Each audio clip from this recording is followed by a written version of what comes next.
Warning, this podcast contains scenes of explicit nonsense and lore. Previously on the Resident Evil podcast. I do feel 5's kind of caught in the middle between 4 and 6.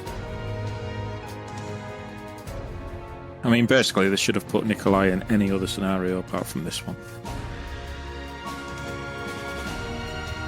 Then you end up in a little bit of a lab for a final tyrant battle to conclude this, scenario. Excellent. What more would anyone want, I ask you? You move around and he just randomly starts appearing, and it's more akin to that whole Nemesis thing. Maybe he died of old age, waiting for you to get the T-blood.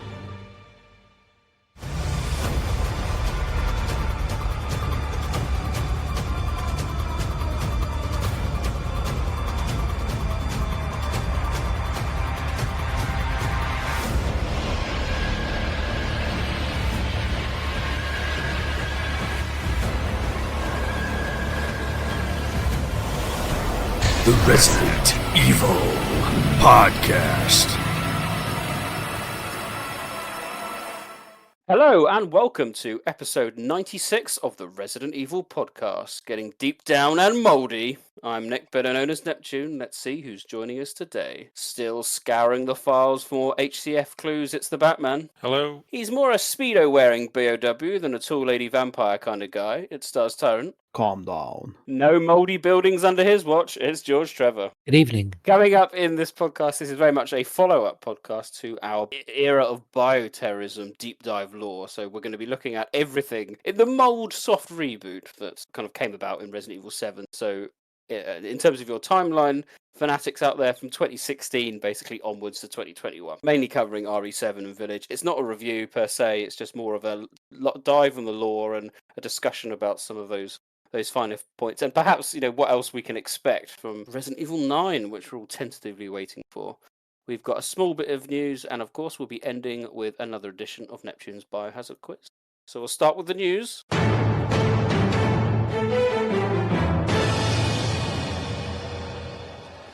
Not too much news since our last podcast, actually. There's been a few sales updates, but nothing concrete. The biggest thing, and we are somewhat loath to talk about it, because we don't usually cover rumours that extensively, but this has been gathering a lot of discussion amongst all outlets, not just social media. Rumours are flying about of a Resident Evil 1 remake in preparation for the 30th anniversary. Batman, I know this is something you've theorised about that could happen as a kind of celebration of 30 years of Resident Evil. For me, obviously, it would make perfect business sense, to release something like that on the 30th anniversary. I'm sure it would sell by the bucket load. It was the game that obviously birthed the series, and it will introduce it to a brand new audience, because I know there's a significant number in the fan base these days who haven't played the original game. But the crux of the issue for me, remake of a remake issue aside, is the problem with the perspective, because what made Resident Evil 1 for me and what got me into the series was the camera angles and the tank controls and the pre-rendered backgrounds, which in 1996 looked pretty much photorealistic. That's what made Resident Evil unique, and we're obviously not going to get anything like that in a remake. It'll probably be third person, just like the remake 2, 3 and 4, which is fine, but to have that perspective in the mansion environment with a proper horror theme, I don't think will be anywhere near as memorable, and that's the ultimate problem for me. Resident Evil was great because you'd go through a door facing one way, then all of a sudden the camera would be in front of you. You could hear the zombie, but you couldn't see it.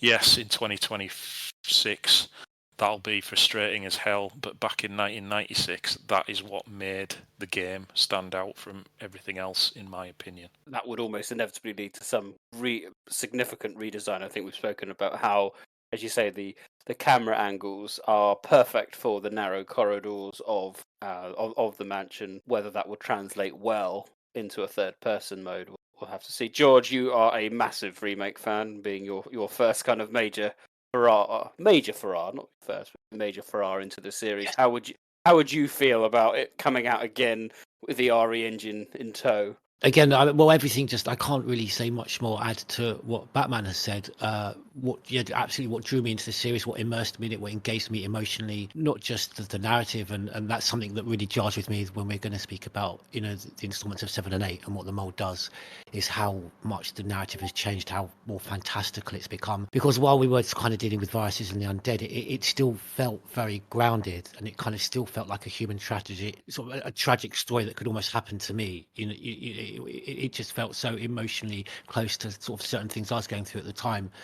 So it's not, a remake using the current engine, which I've never been a fan of, this third person perspective where the camera, is right up against the character model's back. Slightly positively, I would say somebody that didn't expect the atmosphere and the nuances of the original Resident Evil 2 and 3, particularly 3. The atmosphere of the streets of Raccoon City to come through to the remakes of 2 and 3, and they kind of did, particularly I think with 2, the corridors. I think the liquor corridor with the windows and the environmental effects was kind of a highlight of the remake of 2, which generally speaking I wasn't a big fan of. So slightly hopeful, that we will get kind of some of the atmosphere. But I generally agree with what Batman has said. All of those game mechanics that drew me into the series, the fixed camera angle, the third person perspective, and very much those stunning pre-rendered hand drawn backgrounds. We're not going to obviously get any of that, and so I don't. What's it going to bring? I think very little in that respect.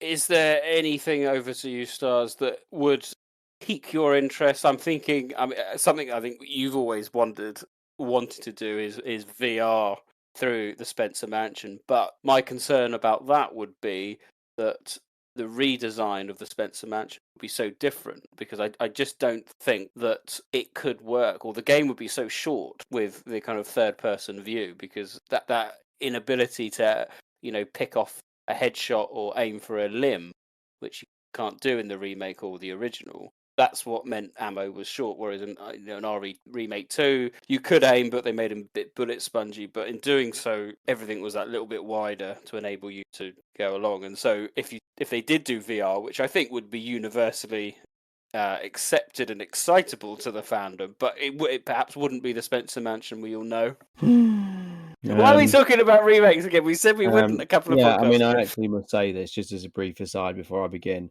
I challenge the Resident Evil fandom to actually go a day without saying the word remake, just as a challenge to yourselves. Just try and do it. I was just haplessly talking about like a really awesome Survivor spin-off the other day online with Ark Thompson hunting down Daniel Fabron as per the Teppan art. That was really cool. And immediately the replies that I was getting was Survivor remake. That's not what I'm saying. I'm saying about a brand new title.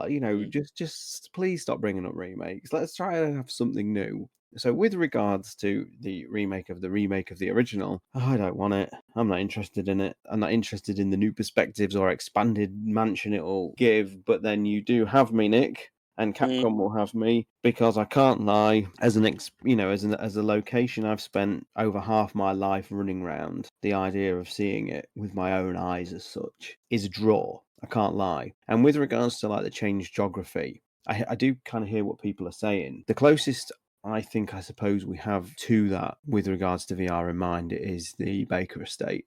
And to be fair to the Baker Estate, when you're down in the basement and things like that, certainly in VR, you do get that claustrophobia and that tension. And, indeed, molded aren't really designed to be ran around or anything like that. There are obstacles to be removed. And there is a tension, certainly in the basement area. And in VR, it's really effective when you go around like right-angled corners, and you can just maybe hear a shuffling of a molded, but you're not quite sure where it is. And that basement's got some really like hard right-angle corners, hasn't it? Yeah. Where they're completely blind and you have to just, as best you can, just sort of peek round them. So with that in mind, and I am thinking of certain things like, the east upper wing in the Spencer Mansion where, where the fertilizer's stored, where you left a note from Barry or Wesker, like that upstairs area there has got some nice right angles where I can actually picture like VR working exceptionally well. And then the subsequent red corridor that, links all the way around where the door is to go and get Richard and the armor puzzle. Like those corridors I could see would lend themselves really, really well to VR. But as a third person game, I'm kind of not bothered. I'm with you guys. I'd rather just have it's a moot point because we're wishing for something that'll never get made in today's day and age. I appreciate the logical sense of it happening, but my opinion and stance on remakes hasn't changed, and it's all everybody wants to talk about now, and it just makes me sad. So there does seem to be a move to at least, and I think we discussed it years ago. Really, was to get everything on the RE engine, get the main titles, should we say? If you're a newcomer to the fans, you can get it all. If this happens, I think that's the clear intent. I would then expect 5 and 6 follow suit. Then you've got the whole shebang. And then if you want to play spin-offs, you can play spin-offs. Whether that's the right thing to do is a different question entirely. Do we think they might put Zero into this as a kind of weird DLC thing? I'm sure they'll condense it into one big game, perhaps. The artificial lengthening of it is something that worries me as well, because another thing that made the original game appealing was it was like an interactive film. If you could go through it and complete it in 3 hours if you wanted, if you weren't bothered about exploring every tiny little nook and cranny, and playing in a third-person perspective with a faster pace. You're going to fly through the game as it stands now. They will put extra areas in. I don't think the mansion will be a one-for-one recreation like the GameCube remake was. I think it'll be more of like a remix, like the police station in 2. There'll be recognisable rooms and areas, but they'll switch a lot of it up, I think. But rather than unnecessarily extending the length of the game, why not have like a proper zapping system between Chris and Jill's games? Where your actions in one will affect the other. And once you've completed Chris's game and once you've completed Jill's game, why not have it unlock an extra campaign which has the canon path, if you like, where Rebecca and Barry are present for both characters? I would rather see extra game modes rather than just having the game unnecessarily lengthened. This would be an opportunity to actually have an in-game canon path presented to you. Yeah, because I just think, if they're worried about game length, we might have similar problems to what we had in Zero, where, Rebecca starts out in the forest, and if you're playing Zero for the first time, you wouldn't think, you're going to end up back in Raccoon City and going through sewers and labs and water treatment plants and all sorts, and, it was just all so unnecessary, and I don't want them to do the same with a potential remake of the first game. It has to be the mansion, the guardhouse, the tunnels, and the lab, and that's it. Fair enough, expand the outside sections a little bit. But, we don't need anything else on top of that. The fundamental issue I have with it is, I know there'll be plenty of people who disagree with me, but like you're talking about, like, why not present the full canon path for the first time? But the problem is, it would be with what we're seeing to be often dramatically realised versions of the character. So if they were to present a canon path, it would be very much a newer Chris, a newer Jill, a newer Barry, newer Wesker, that don't necessarily exhibit the personality traits and things like that we have come to expect. I know Claire in the remake 2 has her fans, but without sounding gatekeepery or anything like that, she's not the Claire that I,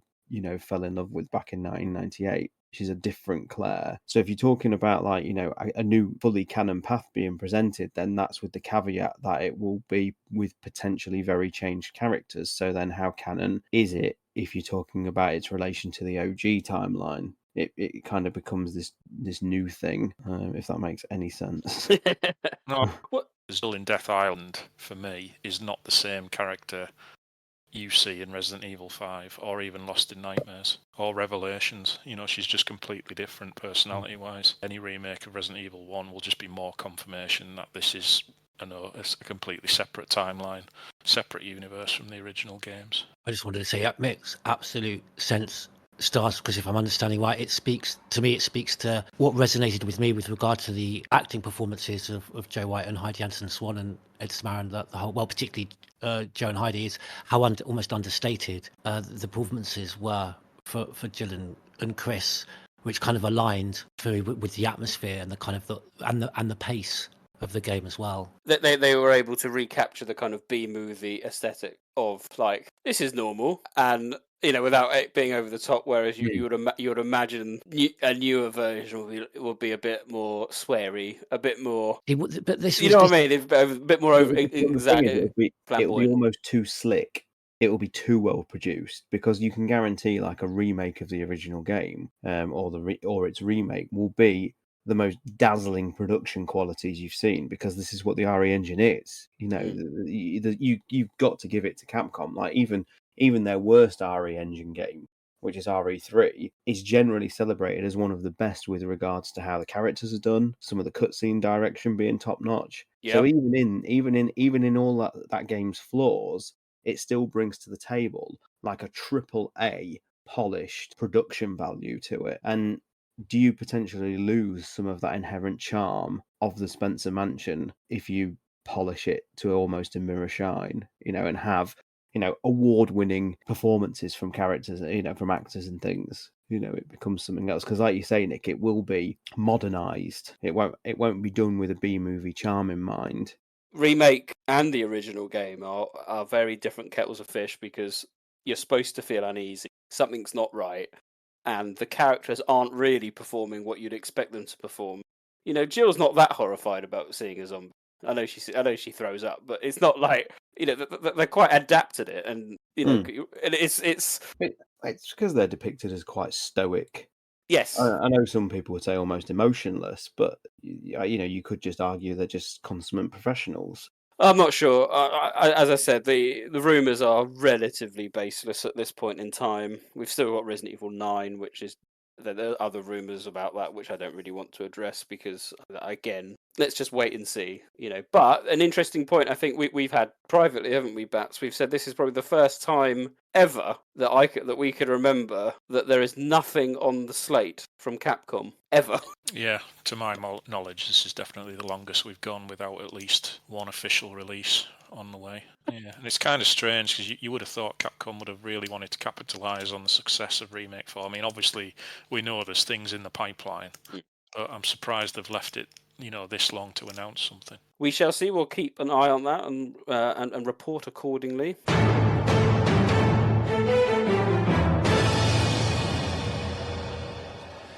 Before we move to the main discussion, a quick thank you to some new patrons who have joined us. So a shout out and a thanks to Pete Warbis, Henners, Tyler Pedersen, and Nemesis T-Type. Thank you very much for your support. It's very much appreciated.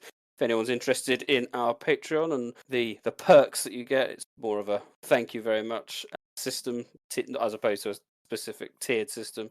You can head over to Patreon to search for the Resident Evil podcast. You'll find us, or there is a link on the website. That does conclude all the news. We now turn our attention to the main subject of the podcast. I'll look at the Mold Saga. Alan, you're getting worse. She must have infected me during the attack. And I'm too far gone anyway.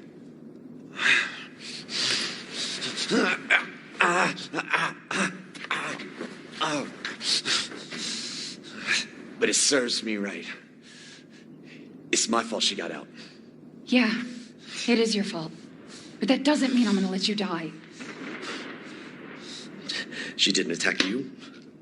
It's part of her imprinting protocol. I can't believe this is happening. Here, take it. It has her tissue samples. You find her. You fix this. Okay, Evie, where are you? So welcome everyone to the mouldy era of Resident Evil. Yes, when everything went back to its roots with old mansions, castles, and a more horror-focused narrative. This is very much a follow-up to our podcast where we looked at the Bioterrorism Era, and that was the the in-depth lore dive on everything that kind of came from Resident Evil 4 all the way up to Resident Evil 6. So this is basically what happens post Resident Evil 6, and we're looking at all the particular facets there. So gone are Tricell, Neo Umbrella, and terrorism generally, it should be said. And hello to new companies such as the Connections, Blue Umbrella, and Cookie families from Louisiana, and ancient cults in Romania. Yes, we're covering all the bases. So as before, we're not really reviewing Resident Evil 7 or 8 or any other kind of facet of it. We're just kind of looking into some of the more quirky lore points and exactly what happened on a year-by-year basis. That's the plan anyway. I'm sure we'll go off tangent because this is generally considered to be a really interesting area of the series. It kind of brings it, as I said, it brings it back to its roots, but also treading into some interesting territory with companies like HCF randomly getting a mention, and of course Blue Umbrella and what that future entails. But a lot of the lore is, I would say, hidden, but not readily accessible, should we say. And I'm sure, John, you'll be explaining that to our listeners as we go on. Before we get to the first year, so we can start 2016, it might be worth just having a quick recap of where we're at this point in time. So up until this point, there is some Baker lore. I think we did cover it at the end of the bioterrorism era, but we've had Resident Evil 6, Neo Umbrella has seemingly been folded, Tricell has gone as well, and I don't know. You get the impression that it's a bit calmer at this point in time. We've had Revelations 2 as well. That's concluded. So that's the end of Alex Wesker for the time being. But at least in terms of what we know, apart from retrospectively adding in Blue Umbrella, is there much more we need to pre-2016 be concerned ourselves with, John?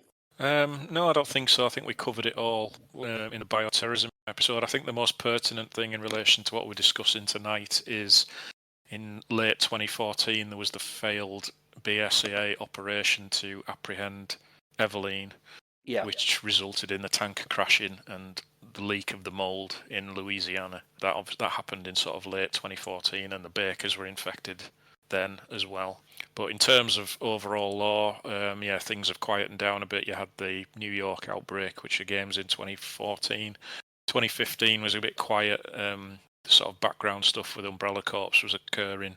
And obviously we had the San Francisco, so Alcatraz outbreak as well. So we moved to 2016, and as you say, the Bakers have been infected now for going on 2 years, and they're very much under the influence of Eveline, who's becoming older and older, physically at least, but mentally she's still very much in the juvenile stage, and she's telling Jack and family to abduct children. And we get our first reference to Alicia Ashcroft gets a little mention at this point. If you pick up the file in the kind of living room, you see that she makes a report on these missing people. John, is that canonizing Outbreak? Well, we all got excited at the time, didn't we? Because it was one of the rare sort of solid references in the numerical games that sort of led us to believe that Outbreak, or the characters in Outbreak at least, were very relevant to what was going on. You know, it was a nice, harmless little Easter egg, and we've always supported stuff that makes the Outbreak games more relevant to the wider lore. Absolutely, absolutely. One of the main things you discover when you're playing Resident Evil 7 are like things like the baths. I think where the kind of molded grow, and you pick up a lot of the files and you start to realise that, as I said, the Bakers are capturing people from around the area, and again that the files are really interesting in the sense that you would ask yourself, why are they doing this? And one of the pertinent themes of Resident Evil 7 is all about family, and you see this throughout the game with Eveline, wanting to basically enact and have her perfect family. It's weird kind of quirk of her programming as a BOW, wanting to have that special family.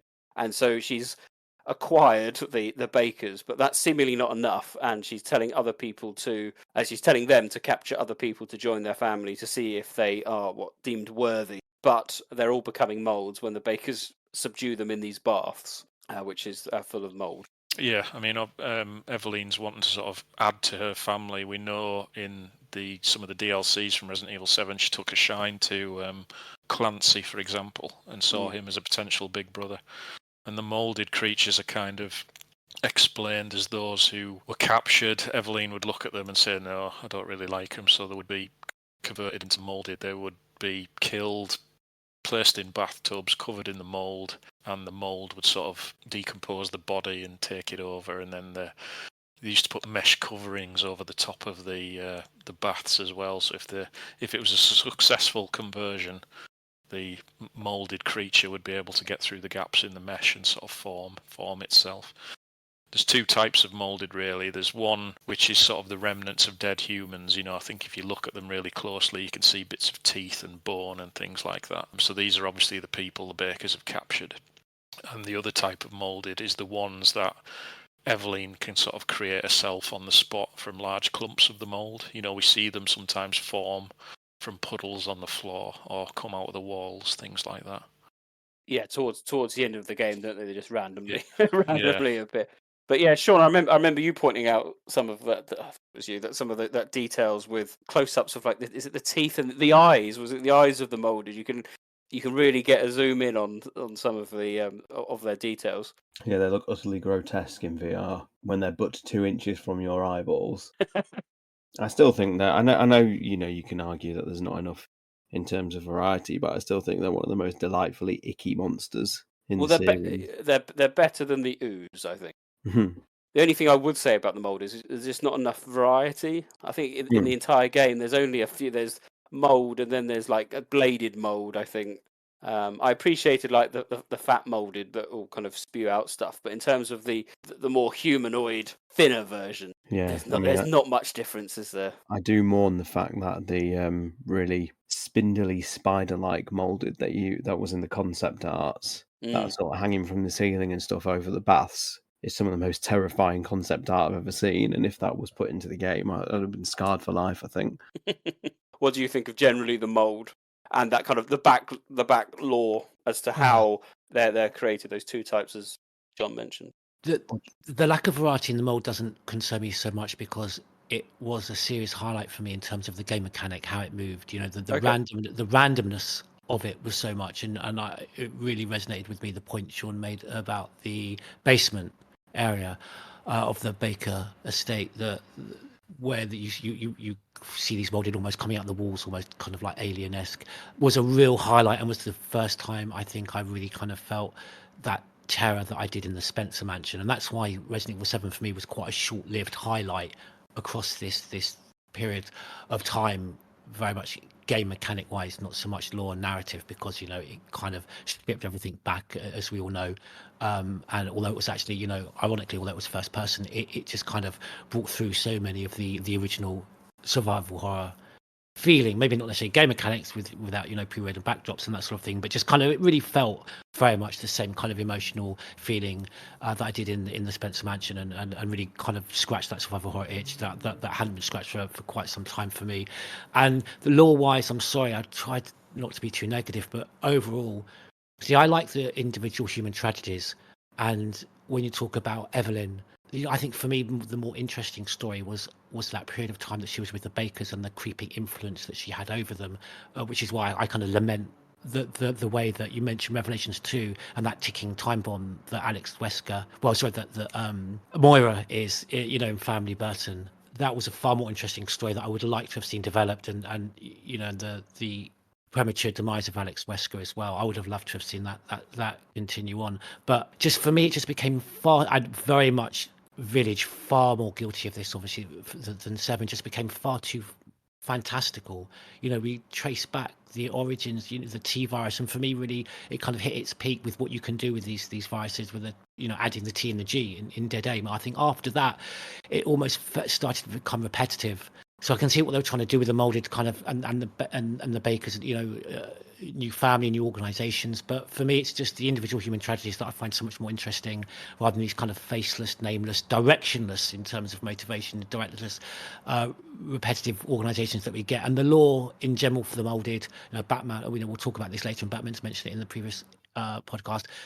Mother Miranda just wandering into a cave, and it's. Well, we'll get to her. We'll get to. You must be a fan of Daughters then, because that's kind of exactly that piece of DLC kind of little bit shows that influence that Evelyn has at the very beginning. Well, I haven't got too much to say, because unfortunately by that point I felt quite. I mean, no, you absolutely, yeah, but generally speaking, I kind of felt so detached from the series and the characters within it. That it felt.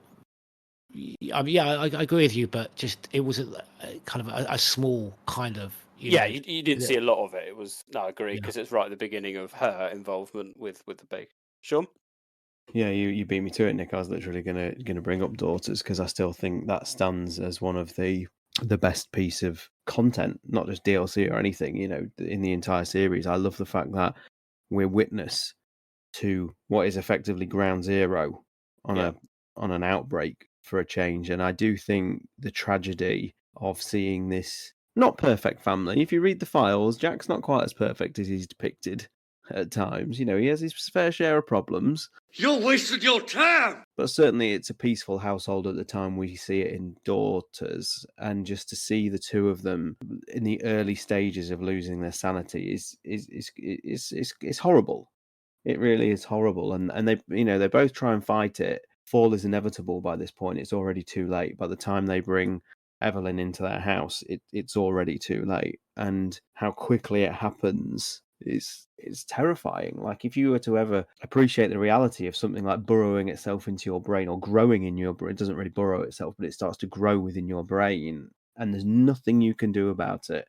I don't think anything really captures the horror of that as well as Daughters does. No, and you're right. It's nice to see something pre-incident, because that's quite rare in Resident Evil. We thought we were going to get it in Village, but we didn't quite get it. What I wanted to talk about, actually, I think we can take a little dive at, and George has reminded me actually of that. So we've discussed about how the molded are created, but we can take a little pause and go to Village in terms of the retroactive, should I say, the retroactive origins of the mold, or the Mutamycete, whatever you want to call it, and how that then plays into Resident Evil 7. So just as a reminder, then, the mold is a naturally occurring substance from the Megamycete, which is a beta type thing from Resident Evil Village. That's what it secretes, and you see that. And obviously we know that the whole point was to try, Miranda wanted to create Eva, and then, if memory serves me well, she sends a DNA sample, doesn't she, off to Connection. Is it Connection? Was it HCF? Oh. Yeah, she sends samples of the mold and some of Eva's DNA to the off to the Connection to do some work, and that is what then led to the creation of Evelyn, which she dismissed as rubbish. But that's where it kind of comes from, and you go, fine, but it's always been a bit of a bugbear, and I know there's a file in Village which is a kind of get out of jail free card, but the actions and the infections of, let's call, as we've called it on our website, Dulvey, Louisiana Mutamycete, and Village Mutamycete, they're very different. There's no real correlation between the lichens of Romania and the molded of Louisiana. And I think that is probably the era's greatest failing, when Village is kind of touted as a sequel to 7, which it is thematically and with the characters at least. I don't think the game Village especially did itself any favours by having such distinctive BOWs in it, which, aside from perhaps the crystallization element that we see in Village, and some minor quirks, the base enemies are so different. So what is different? What is different about the Mutamycete? Why does it do the things that it does? I mean, I suppose you can speculate that it's creating a mini neural network, because that's what the Megamycete does in Romania. It creates a big network where the consciousnesses of people fall into it when they die and decompose around the village, and that's what I'm guessing Evelyn can kind of sort of do, and create her own little network. But what do you think, John? Is it good enough? I think the only defence to that, from a lore perspective, is we get the Fire Evil 7E001 bioweapon has been genetically modified to some extent, so it is slightly different to the original strain. And in terms of the differentiation between the molded and the lichens to parasite, which we know from the Japanese version of the game is the mold infecting various different types of nematodes. And when a person is given the Cadu parasite and the parasite rejects its host, it then becomes this wolf-like beast, and there's no law behind it. It's not explained, but the only thing I possibly think of is that used canine nematodes, and the concept explains that when a host is rejected in the parasite, it sort of encases them in this hardened shell of mold, a bit like the chrysalis from the C virus in Resident Evil 6. And it'll break down the host's body composition and sort of rebirth them into a new creature. But yeah, other than the obvious folktale reference to werewolves, there's no sort of lore explanation behind it. That's the kind of base enemies, but one of the big questions even arising from Resident Evil 7 is, why are the Bakers so different? What makes the Bakers human to an extent comparatively to poor old Clancy and others that perish during the time that they are on the plantation? And a lot of this is not explained at all in the game. And what's nice is that, I mean, I suppose the best thing about the game is you're treated to that wonderful scene towards the end of the game where Ethan basically goes into that neural kind of network that that Evelyn's kind of created, and we see the original Jack and Zoe around, and it's just a wonderful scene of utter tragedy, because at that point you wouldn't have played things like Daughter, so you wouldn't necessarily have all the context background. So I remember it sticking out like a sore thumb, going, "This is amazing." Hey, shh! I know. I'm not gonna hurt you. Hell, I never would have if I could have helped you. What do you mean? I'm no killer, son. Neither is Marguerite, nor my boy Lucas, or even Zoe here. That girl, Evelyn, she did this. What the hell is she? No, what did she do to you? She infected us with her gift. That's what she calls it. I found her near a busted out tank in the bayou. Everything changed after that. So she infects you and then she takes control? No. Not exactly, son. She just... She forces her way into your mind, your soul. You can't fight back. You are connected to her, and you can't resist the urge to... Oh, you're a different person after that. Just like Mia. So Mia sent me that message because of Evelyn. Listen, the girl just wants a family of her own. She's the key. All right? You find her, and you stop her. Ethan, free my family. Why Jack and family are different, and specifically why Zoe is helping you and isn't seemingly under the influence of Evelyn. And it raises the question again with Lucas as well, because he was under the influence, but not for long. But that one's explained a little bit more. So I don't know, Sean, how did you find the?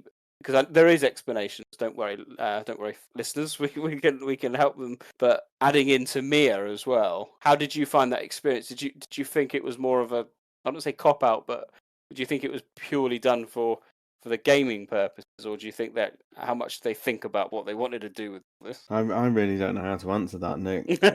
I know. I think that's the great mystery of the mold, isn't it? And this goes back to, I know, a central point that you want to make is that the problem with the mold, certainly by the time Village comes around, is the science of it. I say science in loose terms. I know this is science fiction, but the science of it goes out the window depending on what the writers need it to do.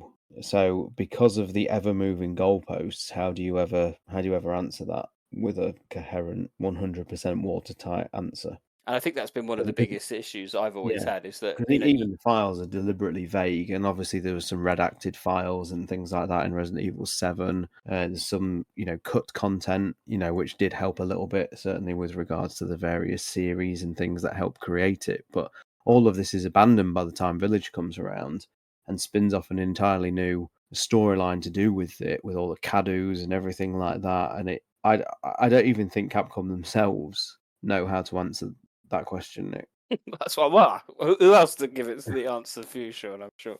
I think it's been an inherent problem since Resident Evil 4, to be brutally honest, and the Plague suffers from the same sort of issue, doesn't it? It's what it needs to do. It's been an intrinsic problem with the series, even with the T-viruses. You need the T-virus to do something different for a different game. You just spin off a new strain. It has been. I mean, I would say in the early times, if Capcom said, right, the next Resident Evil game with T-virus, this is pre-4 or whatnot. Oh, we're gonna have a T-virus gorilla.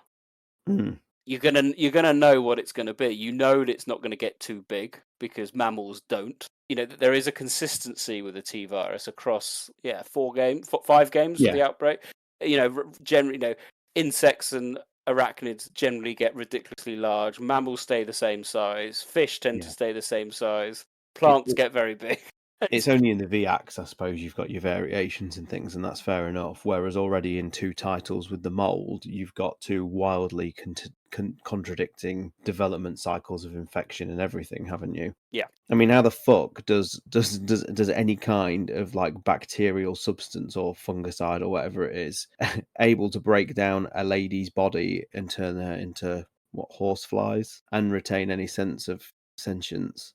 And this is where it just gets ridiculous. This is why I think 7 holds up a lot better, because although 7 is fantastical in its nature, it still feels like it has an aspect of a groundedness to it. For me, something that really suffers from that lack of consistency across the virology and how the infection affects the victim, and then how we get and because of that inconsistency, we just get these vastly deviated enemy bosses, particularly across village. It's the files Stas mentions that they have to then, by their very nature, be vague, because it's just they can't explain the unexplainable.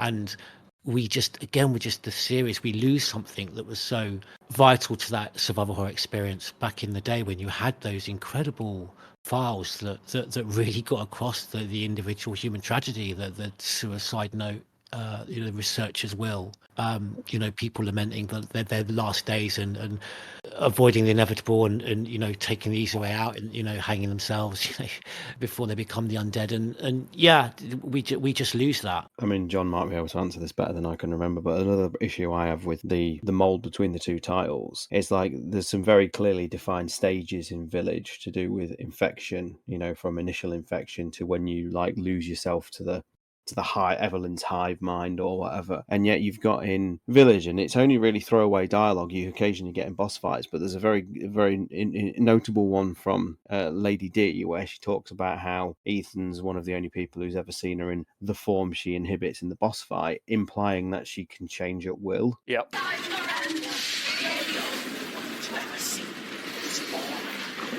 bad you'll pay for it with your life. And I find that absolute nonsense. It's just complete nonsense. You may as well just go back to Derek Simmons being able to mutate into a T-Rex and back to a human. Exactly. No, I agree. Absolutely. It was a nasty line from Lady D. It just, I mean, that with that mindset, could Jack have feasibly gone back to being a human once he became his big blob monster? It just, again, the inconsistency of it is frustrating. At least the G virus generally behaved one way, didn't it?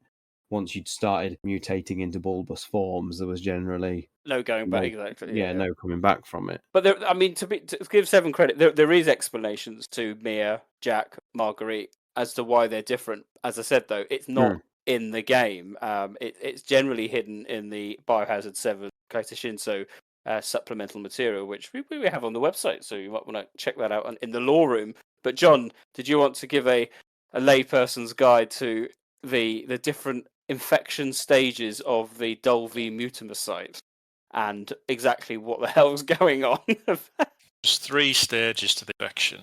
And I think this is actually explained in a file towards the end of the game, but when you're initially infected with Evelyn's mold, the cells begin to get regenerative abilities.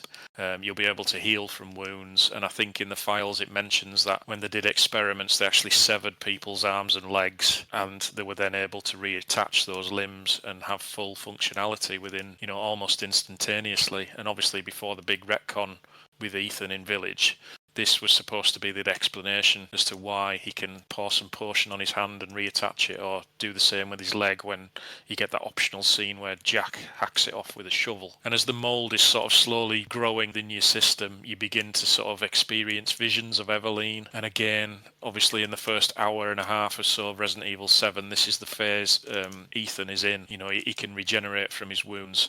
And as you get to the old house, he starts to see and hear visions of Evelyn, even though she's not really there. The second stage of the infection is when the mold reaches the brain, and this is when Evelyn can take control. This is the stage the Bakers are completely susceptible to Evelyn's control. They do what I want, and this is why they act all psychotic and why they go around capturing people. And it's my opinion that Eveline has put a restriction on the infection here. Eveline is stopping the mold from progressing and taking over every cell in the body, which is when they lose their human form. And this ties back into the whole theme of family, because as we know in Resident Evil 7, as the game progresses, Eveline takes a shine to Ethan, and she wants Ethan and Mia to replace Jack and Marguerite as her surrogate parents. And this is outright stated by Jack when he's muttering to himself in the dissection room.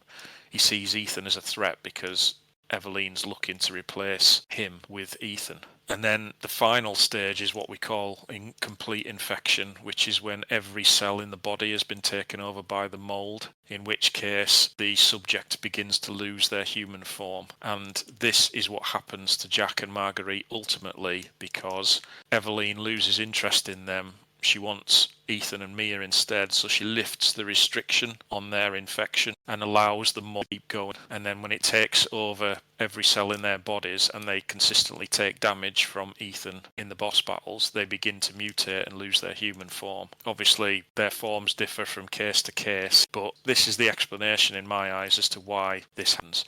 The other way around, that the thing takes over your body piece by piece and replicates human cells like the thing. So Jack and Marguerite are actually not human at all. They're actually just mold people. But I've never bought into this theory because that would explain the uniqueness of Ethan in Village. But everyone goes on about how unique Ethan is a special subject. This hasn't happened before. So, to have the Bakers essentially being the same thing wouldn't make him special at all. And also, if been replaced by these mold-imitating avatars, that doesn't explain Zoe, who is still human. It doesn't explain Mia, who's infected but still human. And this whole thing about Eveline putting restrictions on the infection is also shown in Mia. When we meet Mia in the prologue in the cell, she's still lucid. She doesn't know what's going on. She's confused, but she recognises Ethan. She's in control of her own functions.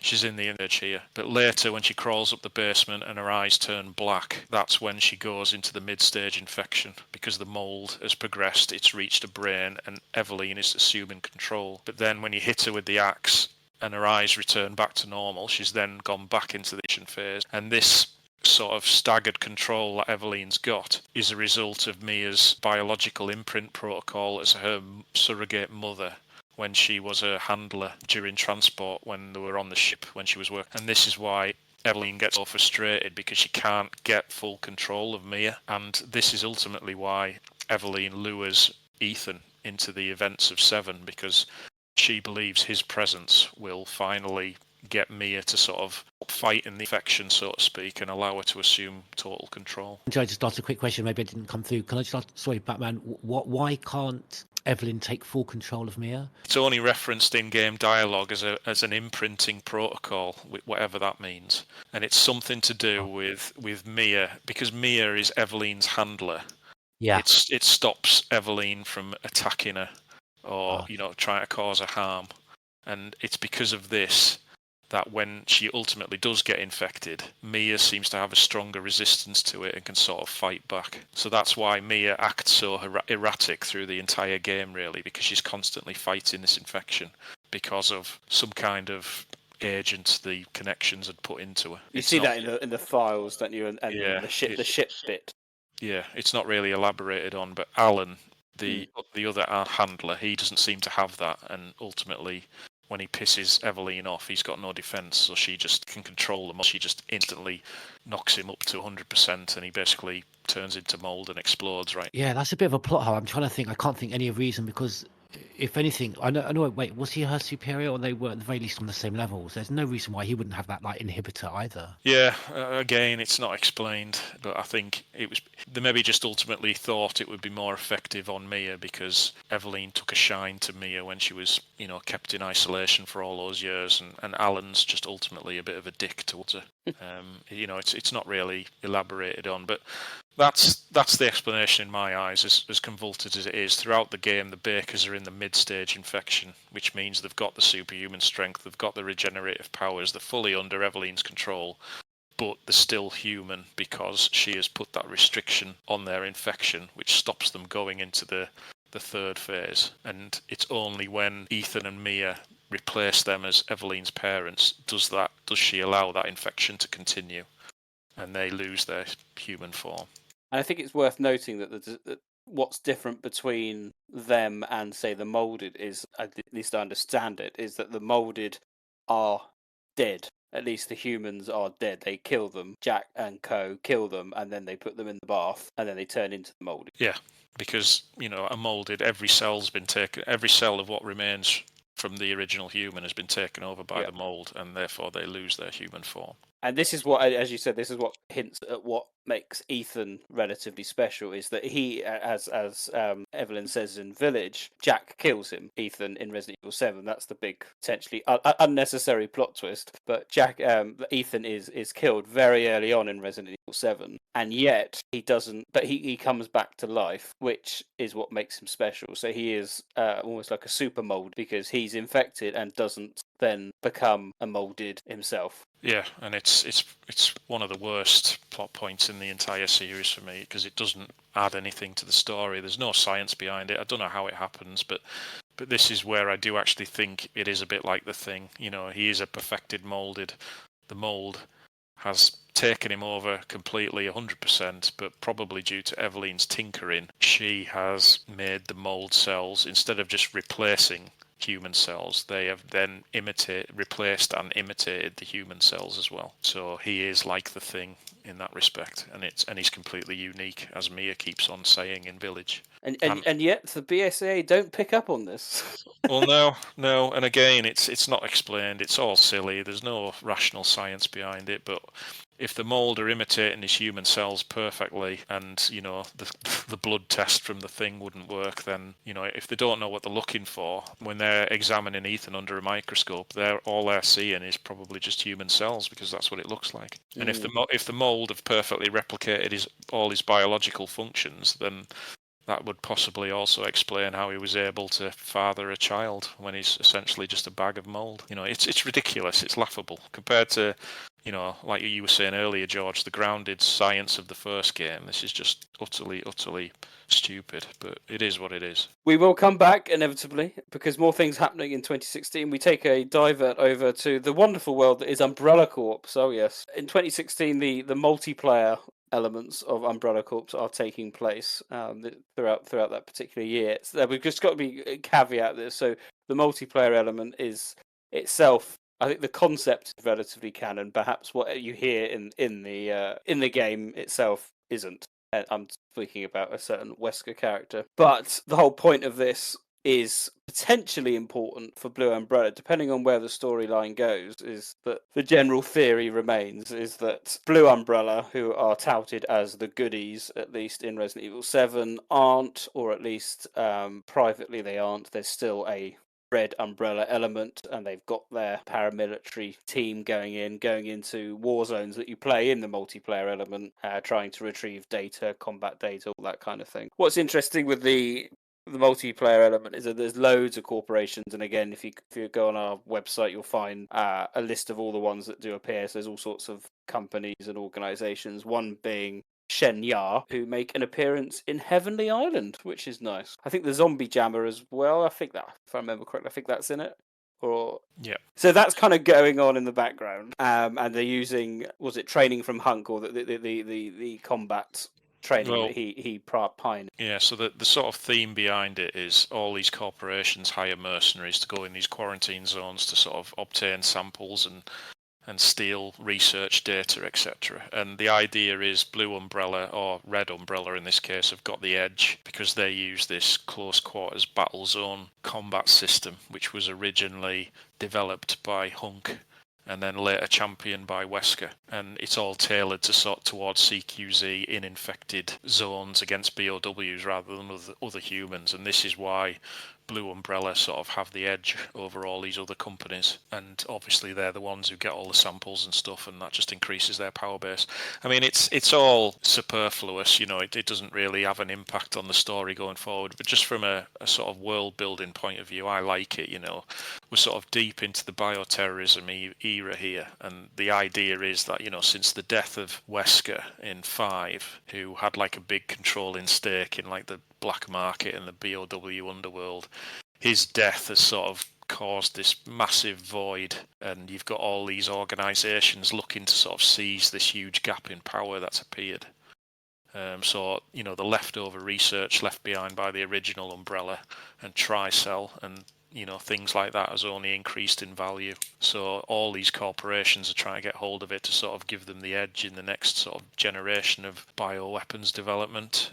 You've got Japanese companies, American companies, Italian companies, African companies, Russia, Middle East, Chinese. There's all sorts going on.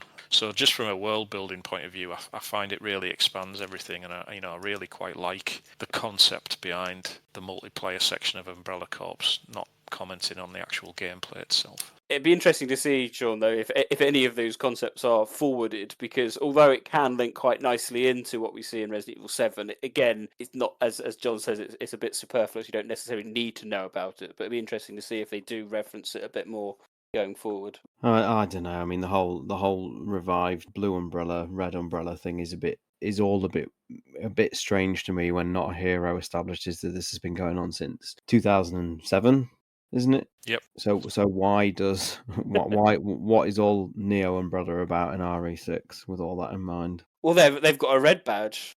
Yeah. That was the shock. Oh my god, Neo Umbrella, and they're red. That's the the shock. Yeah, but so's the Red Umbrella Corps from. Yeah, but they're secret. Well, I do apologise, Nick. Publicly, it's Blue Umbrella, isn't it? Always. Yeah, publicly, yes, it is.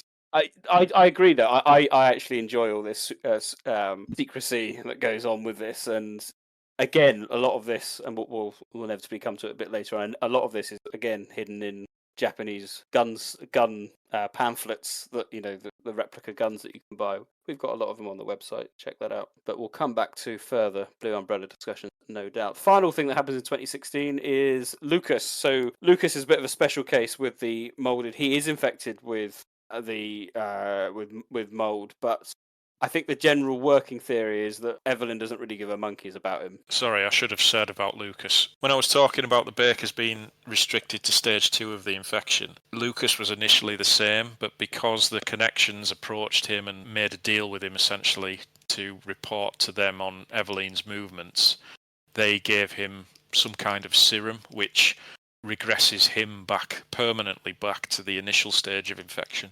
So he keeps the benefits of the regenerative powers, for example, but he is not under Evelyn's control at all. Would she be aware of this? She probably would if he did stuff to piss her off, but because her interest was primarily in Jack and Marguerite, she basically left Lucas and Zoe alone as long as they didn't do anything to upset her. The idea is meant to be Evelyn, because Lucas even says in the files Evelyn doesn't seem to be aware that she can't control him anymore. But there's no explanation as to why she doesn't notice, other than she literally doesn't give a shit about him. It's tragic, poor old Lucas, he's such a knob. But what about with Zoe then? Is she's under influence, but we don't really see a lot of her in terms of what powers, so to speak, she has. I don't think she has anything. I mean, I think she is, because she keeps herself to herself, she's distanced herself from the rest of the family and she lives in the caravan. She's just left alone, so her infection is probably spreading. I mean, again, it's not explained, but I used to have this theory that the infection spreads quicker the more you are injured, because I'm not a scientist, I don't know the science behind it, but it's all about cell division, and there's quite an interesting file in End of Zoe basically saying that each time you have to regenerate from a wound, it forces your cells to split and reform even faster. And eventually it reaches the Hayflick limit where the cells have divided that many times, they begin to break down. And this is when, you start to lose a bit of your human form and you start to mutate a little bit. And I used to think the reason Evelyn could gain control over Jack and Marguerite so quickly in Daughters was because Jack stabs himself in the heart and he drowns Marguerite in the bath, essentially killing them. And I just equate this to them being injected with drugs. You get a massive high of the mold suddenly flushing your system and to counteract these wounds you've just given yourself, and that helps Evelyn grab control so quickly.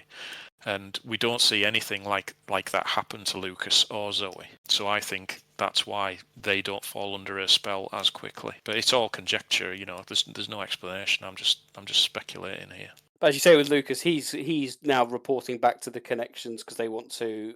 Well, the connections have decided this is a good opportunity for basically a test simulation in real life about how the product works. So he's reporting back, but this is when he starts to tell connections that Evelyn's losing control herself and starting to age quite quickly, and obviously ends up by the following year looking like the creepy old lady that we all know and love when we first enter into the plantation. Yeah, she's got a genetic fault, so if she doesn't take, this special medication, which she obviously isn't because she's running loose on the Baker estate and is too dangerous for the connections to approach, her cells are starting to break down and she's aging rapidly, which is a side effect of what happened when they created her. And this does tie into Village a little bit because it is this defect which makes Miranda realise that she's not a suitable vessel for her daughter's resurrection. So this is why she sees Eveline as a failure and buggers off back to Eastern Europe and doesn't feature in Resident Evil 7 at all. 2017 then, we're moving towards the events of Resident Evil 7, but before that kicks off, the kind of background to it goes back to Blue Umbrella, and they begin formal working relationship with the BSAA and the creation of the kind of unit that Chris is not part of, but seconded to, I think is probably the best term, the Special Incident Response Team, and that's made up of BSAA agents using the weaponry that Blue Umbrella has been developing. This whole relationship is one of the most fascinating things, and a lot of the background to this is what's contained in the gun pamphlets. So there's ones all about, I think, Thor's hammer, the kind of machine gun thing you get in some of the handguns, and it all talks about how, publicly at least, Blue Umbrella are developing these weapons, essentially using information they probably obtained illegally, but that's not necessarily questioned, but they're developing these weapons as a way of trying to tell the public, at least, this umbrella is a lot better than the old umbrella that caused all the Raccoon City and all that. And this leads into Village. So this, in terms of Blue Umbrella kind of getting in with the BSAA and, offering them their services, going, well, we can't develop a paramilitary officially under, I think the UN Charter prevents them from doing so, but we can develop these weapons for you. Here you go. That's the kind of aim of it. And then, of course, by the end of Village, we're told that the BSAA are now corrupt or rotten, I think the term that's used in one of the reports. But I find this fascinating. I think this is a really good storyline, and I hope it gets fleshed out more so that a lot of this background information that is sadly hidden is made more public, at least in the games. No, I agree. I really like this aspect as well. I know I've talked about it several times before, so I don't want to repeat myself too much, but the crux of it is the relationship between Blue Umbrella and the BSAA is obviously a secret for obvious reasons. The reason it's happened is because Blue Umbrella are not allowed any sort of paramilitary forces of their own. BSAA, their budgets are spiralling out of control. Bioterrorism is increasing so much they're struggling to contain it. The reason Blue Umbrella have an edge when it comes to anti-BOW technology over other companies is because of Albert Wesker's research. When all his research was discovered after he died in Resident Evil 5, it turned out he was researching not only bioweapons, but obviously countermeasures to these bioweapons,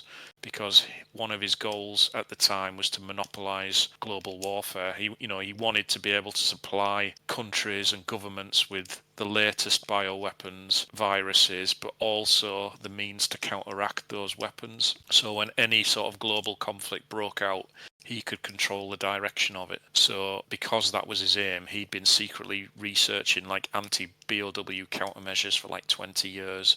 And it was this research that was found after his death, which was passed on to Blue Umbrella. And this includes like special alloys that Blue Umbrella have since patented and used to make their guns, which is why, the likes of Thor's hammer are named after or called the Albert Wesker model series because they're based on his designs. I just think that's a neat little reference to Wesker without having to bring him back. I kind of like this idea that even though Wesker's dead and buried, and he's going to stay dead and buried, he's still kind of influencing events from beyond the grave. I kind of like that. Before we get well actually'd by any listeners, yes, we are aware Thor's hammer is a shotgun, not a machine gun. Oh, sorry. I just thought I'd get that in there before someone furiously types a YouTube comment. Yes, but this is basically why the team you see at the end of Resident Evil 7 are in Blue Umbrella helicopters and Blue Umbrella boats. They are a fusion of Umbrella technology and BSAA personnel. And because of Umbrella Corp, we know that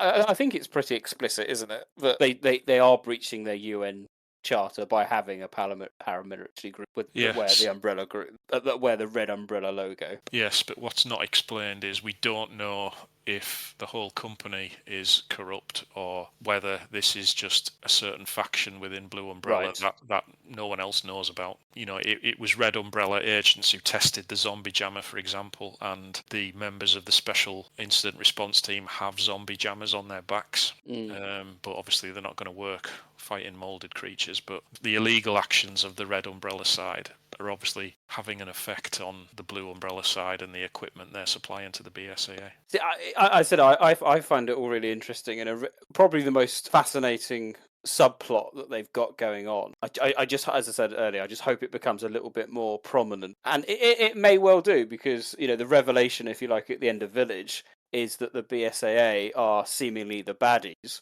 But we know that the BSAA are using, looks like some type of BOW of sorts, a bit like almost like the super soldiers from Infinite Darkness type thing. I think if you look at their models, that they've got Blue Umbrella stuff on them. So the implication is that it could, and whether it happens, it could be that Blue Umbrella have completely corrupted the BSAA to be basically their new paramilitary group, and their beck and call to do whatever they like. So if they're supplying all the weapons, they're supplying the success and the victories on the field, whoever's running Blue Umbrella can start saying, well, I think we've got this information. Oh, look at this. We've got this virus somehow. Let's help you guys out with some, BOWs. And over time that, they're able to influence the policy directions of the BSAA. I hope that just becomes a facet, because the BSAA are not evil, and I think that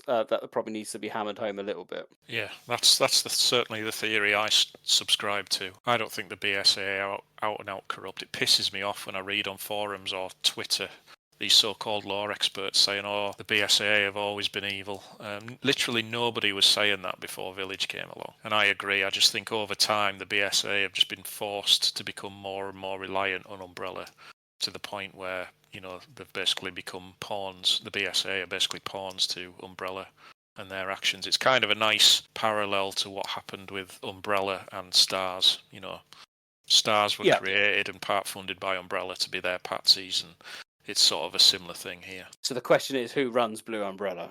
Or are they going to do it so Blue Umbrella and the connections are one or the same? The executive. The executive, yes, from Umbrella Corp. If they follow this route with Resident Evil 9, are we going to get a big "it was Agatha all along" type thing? Brandon Bailey, Nick. Well, that's you've tied that in, because that's kind of like the next bit we're going to go to post RE7. But it's either going to be Brandon, because obviously they've pulled this cord twice now. Obviously he was the connective tissue between like Resident Evil 5 and 0. Yes, he was. Good point. Yeah. In Resident Evil 5.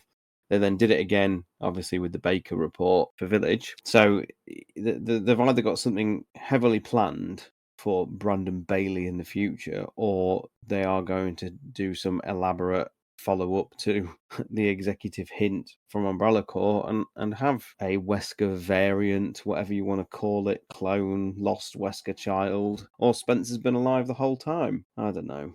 That was my theory. I mean, I'm interested to see what George thinks of that in terms of the long-term direction. My personal theory is that if Resident Evil 9 is going to end the first-person trilogy, for want of a better term, or going to end the Mold Saga, and perhaps retire Chris from the games, I don't think they will not bring a Wesker something to the table, because I think Chris will need a punching moment to finish. I don't think him killing Brandon Bailey is going to be that epic enough to conclude his storyline. I think Brandon Bailey could be in it, and I agree, he could easily be the human mastermind, but I personally think they're going to do not Wesker a clone or anything like that, but some Wesker experiment in a tube that's kind of like reconstructed from little bits of God knows what. A kind of almost like an amalgamation. It's not going to look. It's going to look a little bit like Wesker, and it's not really going to be him. It's just going to be some awful kind of hybrid. A bit, I don't know, perhaps a bit like Lucas in Not a Hero type thing.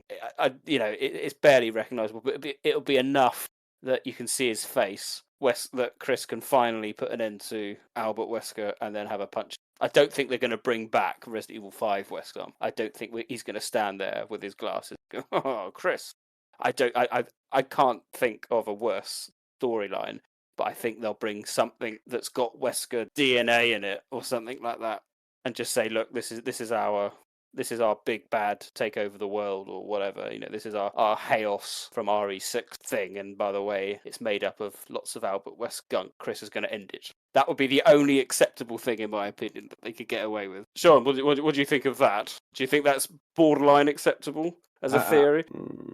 I don't know. I think it's execution. I think the series has got a Wesker problem. Yes, but I will always appreciate 5 for the closure it gave the character. A lot of people have to realise who weren't there for the time that there was this sort of collective limbo that occurred between Code Veronica and 5. We went a long time with no Chris or Wesker conflict at all, despite that big promise from Code Veronica of this ever-engaging battle between these two people. They effectively disappeared for 9 years from, our experiences with the series, and the series went off and did its own tangent and things like that. So when Resident Evil 5 came back and did what it did, it felt like it was closing a book for good and actually giving us a sense of closure in a series that doesn't like to do that often. The problem is, since doing that, they've been chasing Wesker ever since. Yeah.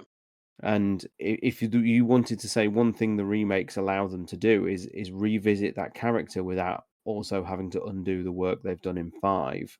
So I do feel that in this Mold Saga, whatever Resident Evil 9 does, going back to Wesker again feels not only like it undoes the work that Resident Evil 5 did somewhat admirably, whether you like Wesker or not in that game, because you might find him too flamboyant or over the top or anything, you have to at least appreciate the fact that it does give a sense of closure to the character. So just bringing him back, whether it be a clone or he's been alive all along and the Resident Evil 5 Wesker was a clone, or whichever way you want to spin it, it's only going to damage, I think, the work that 5 did. But then, a remake of 5 is probably around the corner anyway to do whatever. I don't know generally, and I have to say this honestly. When we first read the Baker report, there was all this collective gasp of excitement about like the connective tissue that Brandon Bailey offered to the rest of the series. And it's only when like John started scrutinizing it on a heavy level that my opinion of it also deteriorated. And I just don't know now if there is a satisfying connective link through it, because what, how old must Brandon Bailey be if he's not been immortalized through some virus or mold himself or whatever? Is he going to truly be a compelling villain if he just emerges from a shadow now and goes, I'm Brandon Bailey? Is anyone going to really care? Because it's only going to matter to people who've read files. Well, exactly, yeah. I mean, if they did do that, I would say 60-70% of the people playing wouldn't know who he is. That's the problem right there. We look at it as this, like you're saying, when we first saw it, we thought, oh my God, it's this amazing bit of connective tissue. And you'd think the way we were talking about it was Brandon Bailey had been a character in 5 or 6 of the games, when, he appears in a couple of files of Resident Evil 5, and that's it. And that's how starved we are for connective tissue. We're like, oh my God, it's this amazing link. And it's just some guy who, used to hang around with James Marcus in the 1970s. He'll be long dead by now, so I assume, if they do bring him back, he'll have probably used the mold to extend his life. The only thing I do like about it is this possibility that whereas Spencer dismissed the mold, Brandon Bailey kind of embraced it. And Spencer obviously confided in him about Miranda, which is maybe why he decided to seek her out, or how he knows about her at least. So in that sense, it does make sense, but we'll see. I don't think they have to go down the Wesker route. I think they just have to put more effort into creating a compelling villain. I think it is possible, but they've just got to keep them around for more than one game. I can say hand on heart that if there was a moment in Shadows of Rose where she's in the hive mind of the Megamycete, and she turned a corner and there was a mold Wesker there, and he spins off this grand speech about how he's been revived through the mold when I touched it all the years ago with HCF, I'd have found it absolutely awful. Like, it would have been so unsatisfying that was the angle they decided to go for. And yet I fear the HCF link that Seven establishes gives them a back door into doing that, because all they have to do is just say he touched the mold once and then he became incorporated into that hive mind, and there exists within the Mycete a copy of him that can rise one day. And I just think, surprise, here he is. The thing is, the fundamental problem with doing that is it's not Wesker. It's a copy of a variant in time, if you like. Let's move on. Hope that doesn't happen. Let's move on. Let's other key points. So before RE7 takes place, yes, as I said, sewer gators take place. So they start to investigate and come to the Baker farm. So we see that nice little video, and you get to play that. Then Resident Evil 7 takes place. I don't think we need to speak too much about that at all. The game arrives. Ethan turns up, sliced, dead. Mia kills all the Bakers, escapes. Please see our review of Resident Evil 7 for our views on the game.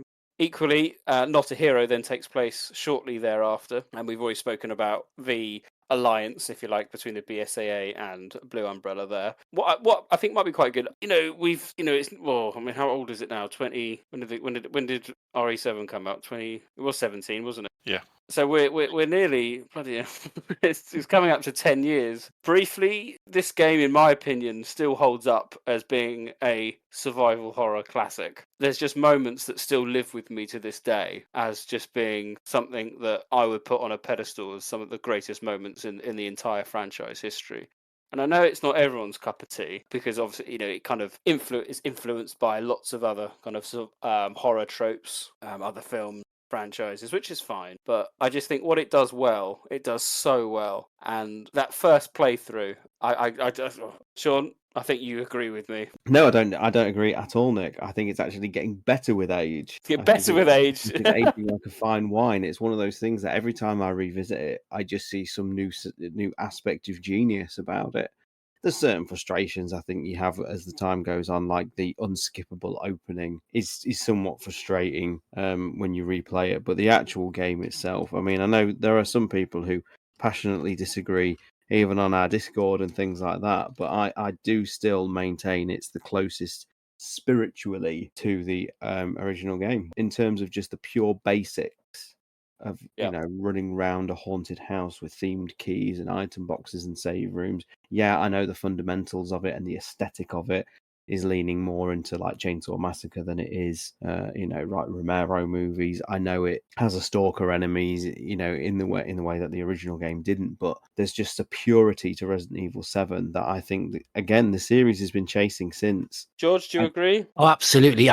And it's interesting, isn't it, that at the time there was such a controversy and such an outcry of rage from sections of the community that we were departing from the Chris Redfield. Well, we thought we were anyway, but the usual cast members and the usual organisations, and Capcom had the temerity to introduce the Bakers and this new antagonist and protagonist, and there wasn't a Leon S. Kennedy in sight. Yeah, it stars, and you're absolutely right. It ironically, without all of that, without the characters and the organizations, we actually got the spirit. We really did, and that definitely is what I took away from the game. Very much the spirit of the original.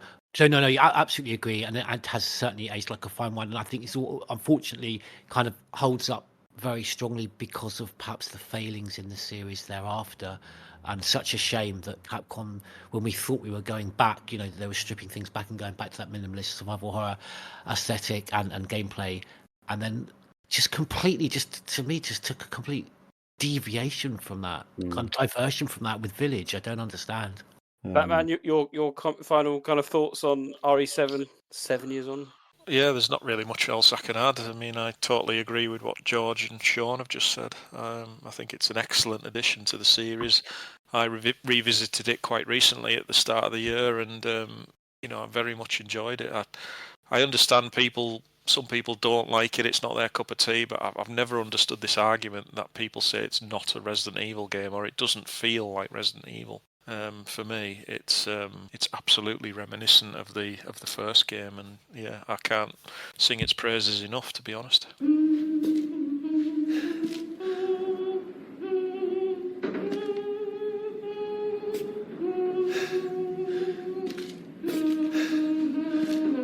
Back to events in 2017. So directly after the events of Resident Evil 7, we then go to the Baker report. So this was the file that was locked behind a paywall. You had to pre-order or buy the deluxe version of Village, which is not the best thing, but you can easily read the file online now, thankfully. And this is an important point because the BSAA conclude that it was their fault about Evie, and John's already mentioned that at the beginning because they failed to capture Evelyn when the tanker Annabelle went down. So they kind of get the blame, and then they start to do the cover-up story, which is mentioned. I think it's a gas leak, isn't it, or something like that? A natural gas leak in the area which kills the Bakers, and that kind of covers up. And then there's a degree of cynicism about that, and the BSAA start hiding that story, to the general public, and that they're very supportive of that potential cover up rather than shed light that they were at fault for they're not at fault, but partially at fault for the incident, and Mia go into witness protection, keeping Mia's link to the connections secret. This follows then on with the End of Zoe DLC, which again we reviewed that separately. It's a bit of a weird piece of DLC. The sudden appearance of another Baker always seems a bit off to me, but old Joe in the swamp I always found a little bit weird. And I don't know, it's a funny piece of DLC. I don't think it adds too much to it other than making sure that Zoe is rescued ultimately and saved from her infection, and she goes into quarantine as well. She too is wary of BSAA. I found the interesting aspect of it for me was Mold Evelyn, because thought to be controlled the environment infection. Now that there's no such restriction, so the mold is spreading further and further into the swamp. And there's a couple of files that mention Blue Umbrella are worried about this. It's obviously starting to infect local wildlife. I found that quite interesting, just how the mold was reacting now that it didn't have Evelyn to control it. But End of Zoe for me, it was just all about the atmosphere, going around those swamps, those sort of moonlit swamps, the sort of gnarled trees, the thorny trees, the moonlight reflecting off the water of the swamps, just the quiet atmosphere. That was the most enjoyable aspect of it for me. And I did like the end where you get back to the Baker farm and, Blue Umbrella have put up all these quarantine tents and set up all this equipment, and you find, dead bodies of the soldiers that Jack slaughtered. Stuff like that was quite interesting. But overall, yeah, the story itself was a bit of a disappointment. And we don't really know for sure if that is Jack. I think that's still a bit of a theory up for debate, whether that, because there's multiple theories, isn't there, about whether that's the regenerative form of his head, or it's the leftovers of the crystallized form that you fight in the boathouse. I think another theory that we used to kind of brandish around was that it was more of a molded avatar more than anything else, opposed to any remnants of Jack. Yeah, there's a good theory I actually read for the first time. I think it was on our Discord, where it's actually the top part of his head that gets shot off when he commits suicide in the garage, which is why that is the only recognizable part of his Moss Man body. Yeah, that works. And it's the mold trying to reform itself. That was, I think, shout out to Mish for that one. That's where I think I read it from, which I'd never considered before, but that would explain why he is more of this swamp thing with just a tiny remnant of Jack on where his sort of eyes are. So it doesn't really have much of his sense of self. It's just because it's probably 98% mold with just sort of, what would you call it, like a muscle memory almost of his. I would agree, and I think that the presence of that version of Jack, I also think, gives a bit of evidence of John's theory about the fact that the normal Bakers aren't mold avatars; they are human still. Because I think that's what Jack would. I think they'd look more like that if they were molded avatars, personally. But I don't know. What do you think, John, about Swamp Man version?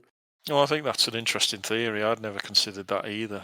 And it does make sense. The only thing I would say is, if it was just a moulded avatar, would it necessarily have any sort of memories of Jack? Because even though it can't communicate, it obviously recognises Zoe as his daughter, recognises Joe as his brother, and he's definitely stalking them. Whereas if it was just a random mould avatar with a bit of Jack's face on it, I don't think he would have that fixation on Zoe. Obviously, the other theory we've got is Jack in the boathouse was injected with the D-series necrotoxin, but is infected with the E-series mold, so it potentially doesn't quite kill him. The same can be said with Mia. If you cure Mia, it doesn't cure her for very long because she's not taking the right cure. She's taking cure for a predecessor version of the mold, the D-series Mutamycete and not the E-series. Yeah, so yeah, it's good. Because they just needed a baddie, didn't they? And they just brought Jack They back. needed him, yeah. I don't think they particularly cared. No, and I think sometimes you've got to take that step back and go, okay, fine. And when you have a person in the hive mind, that copy of them is a copy of the point where they interacted with a mold as such, or the mycete. So, like, the version of Evelyn we see in Shadows of Rose is obviously not a continuation of the Evelyn that we defeat in 7. It's of a much earlier version of her persona that existed in Ethan. Because the rules of the Megamycete is you're only absorbed into its consciousness if you die. The proximity of it, because it has to physically absorb your remains, which is why, that sort of shoots down the Wesker argument. He could have touched the mold 20 years ago, but because he died on a volcano off the coast of Africa, it's not going to happen. And in Shadows of Rose, they kind of talk about Evelyn as almost being like a virus within the Megamycete. It's almost like Neo. She's like an anomaly. Yeah, exactly. That's causing issues. I did love that, by the way. I love that. Oh, it's fantastic. It full circle and brought her back. Right, end of Zoe. So then, when Zoe's released from quarantine, she then tries to find Ethan and Mia, but of course they've been in their witness protection, and so they are hidden from sight. We then get an extract from the not very well respected British Parliament, ladies and gentlemen. That's right. Britain comes into the Resident Evil series because a hearing is heard in House of Commons concerning bioterrorism, and because of the partnership framework, it's publicly disclosed for the first time that Blue Umbrella are on the list of official funding sources for the BSAA, and that's widely covered by the global press, which then leads to, essentially, the pamphlets that you get in the gun. If you buy the airsoft guns in Japan, you get these pamphlets, and it's all basically a PR stunt to say, "Oh, we're so good, we're Blue Umbrella. Look at what we're making." And they invite someone, I can't remember the person's name, to have a look around the factory and their base of operations, if you like, and that's where you as a reader learn about the guns and the history of the guns. But that's its purpose. Yeah, pretty much. But it's important because obviously, if you think about it, as soon as that link is made public, people are immediately going to start distrusting the BSAA. People are going to think Umbrella are back up to their old tricks. So it's the perfect time, really, for Blue Umbrella to open their doors and let people see what they're doing. The pamphlet starts. It starts with Japanese enthusiast he finds a blurry picture on the internet of the aftermath of Resident Evil 7 with the Blue Umbrella soldiers, and he takes a photograph of Chris, but he doesn't know it's Chris because it's quite blurry. But he zooms in on the gun, and he thinks it's a machine gun that he's never seen before. So he puts him in touch with Blue Umbrella, and then they decide to invite him as a gun journalist to review their weapons because they think, rather than inviting from the mainstream press, someone like a gun enthusiast would be less bothered about the politics and be more, impartial on their reporting. And that's what basically happens. They get in lab tests and speaks to an elderly gunsmith. And the interesting thing about this is the more these pamphlets go on, it's never explicitly stated, but it's hinted throughout that this elderly gunsmith who now works for Blue Umbrella is actually Joe Kendo, Robert's brother, creator of the Samurai Edge and the original Trinity of the Stars team. So it kind of comes full circle in that respect, which is quite nice. The first pamphlet is all about Thor's hammer, and then the second one is all about the Albert 01P pistol, which is the standard sidearm for the special incident team, both of which were made from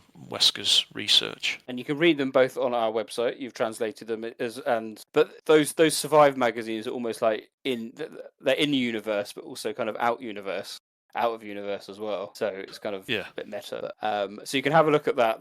They are quite interesting reads because you got to like your airsoft gun, but at the same time, it shows the what's kind of going on. That's 2018 that they're kind of published, but at least in the time scales. But we've translated both the I think it's issue 16. There's been a couple of versions of that. One was exclusive to Tokyo Game Show, I think, which we've been able to translate. Yes, I've actually got hold of them all now, and I've just finished translating the one, and I am halfway through the Remake 2 one, simply because there's certain passages in that I want to include in the new timeline, which I am going to release in a couple of months. Moving on, 2019, the only major event is that Mia falls pregnant, and we've already discussed the impracticalities of doing so, considering Ethan at this point is dead and made of mold. But if we assume that he's a perfect recreation of Ethan himself, who has no idea that he's a molded man. Because there's a couple of files in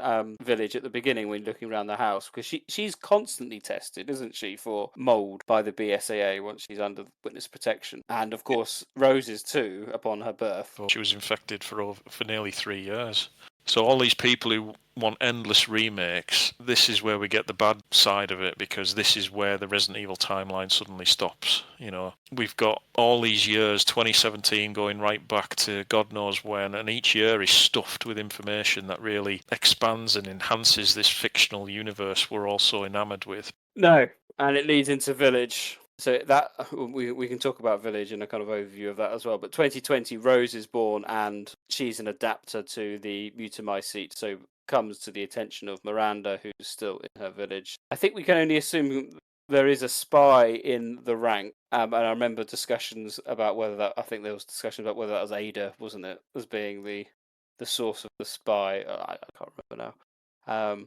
But Miranda's tipped off about Rose, and then obviously that leads into the village. But I think now's a good point where we can actually have a bit of a look into Village itself and the kind of lore surrounding the mold there. So just as a kind of recap, the Village lore starts many years ago, when this part of Romania is affected by disease, and we've got young lady Miranda with her daughter Eva, and she gets infected, and she wants to save her daughter, and as George I think mentioned earlier, she wanders into a cave and finds a giant fetus. I mean, that is essentially what happens, and that gives her superhuman powers. And then she starts to use that information and knowledge to try and bring back her daughter, who has sadly passed away because of said infection. Quite a basic premise, and one that is a tragedy from her point of view. But let's have a look. So so as I've said earlier, the Mutamycete is a weird thing that has its kind of like roots, if you like, all under the village and lives there quite happily. And for reasons we don't know, Miranda is just a perfect adapter. Just adapted to meet the Megamycete. So she becomes superhuman and lives basically immortal, as an immortal, something Spencer randomly wasn't interested in for some reason. And then she realizes that through her insight, she has access to the shadow world, or the realm of consciousness as it's known, and realizes that people who die in the village, their consciousness is stored in this big fungal root thing. Perhaps I can use that, because at some point she must discover Eva's consciousness quite soon. It goes, right, well, I need to bring my daughter back, so we now need to find a suitable vessel in order to do so. So that's the plan. And then she starts experimenting on all the hapless villagers, over many years.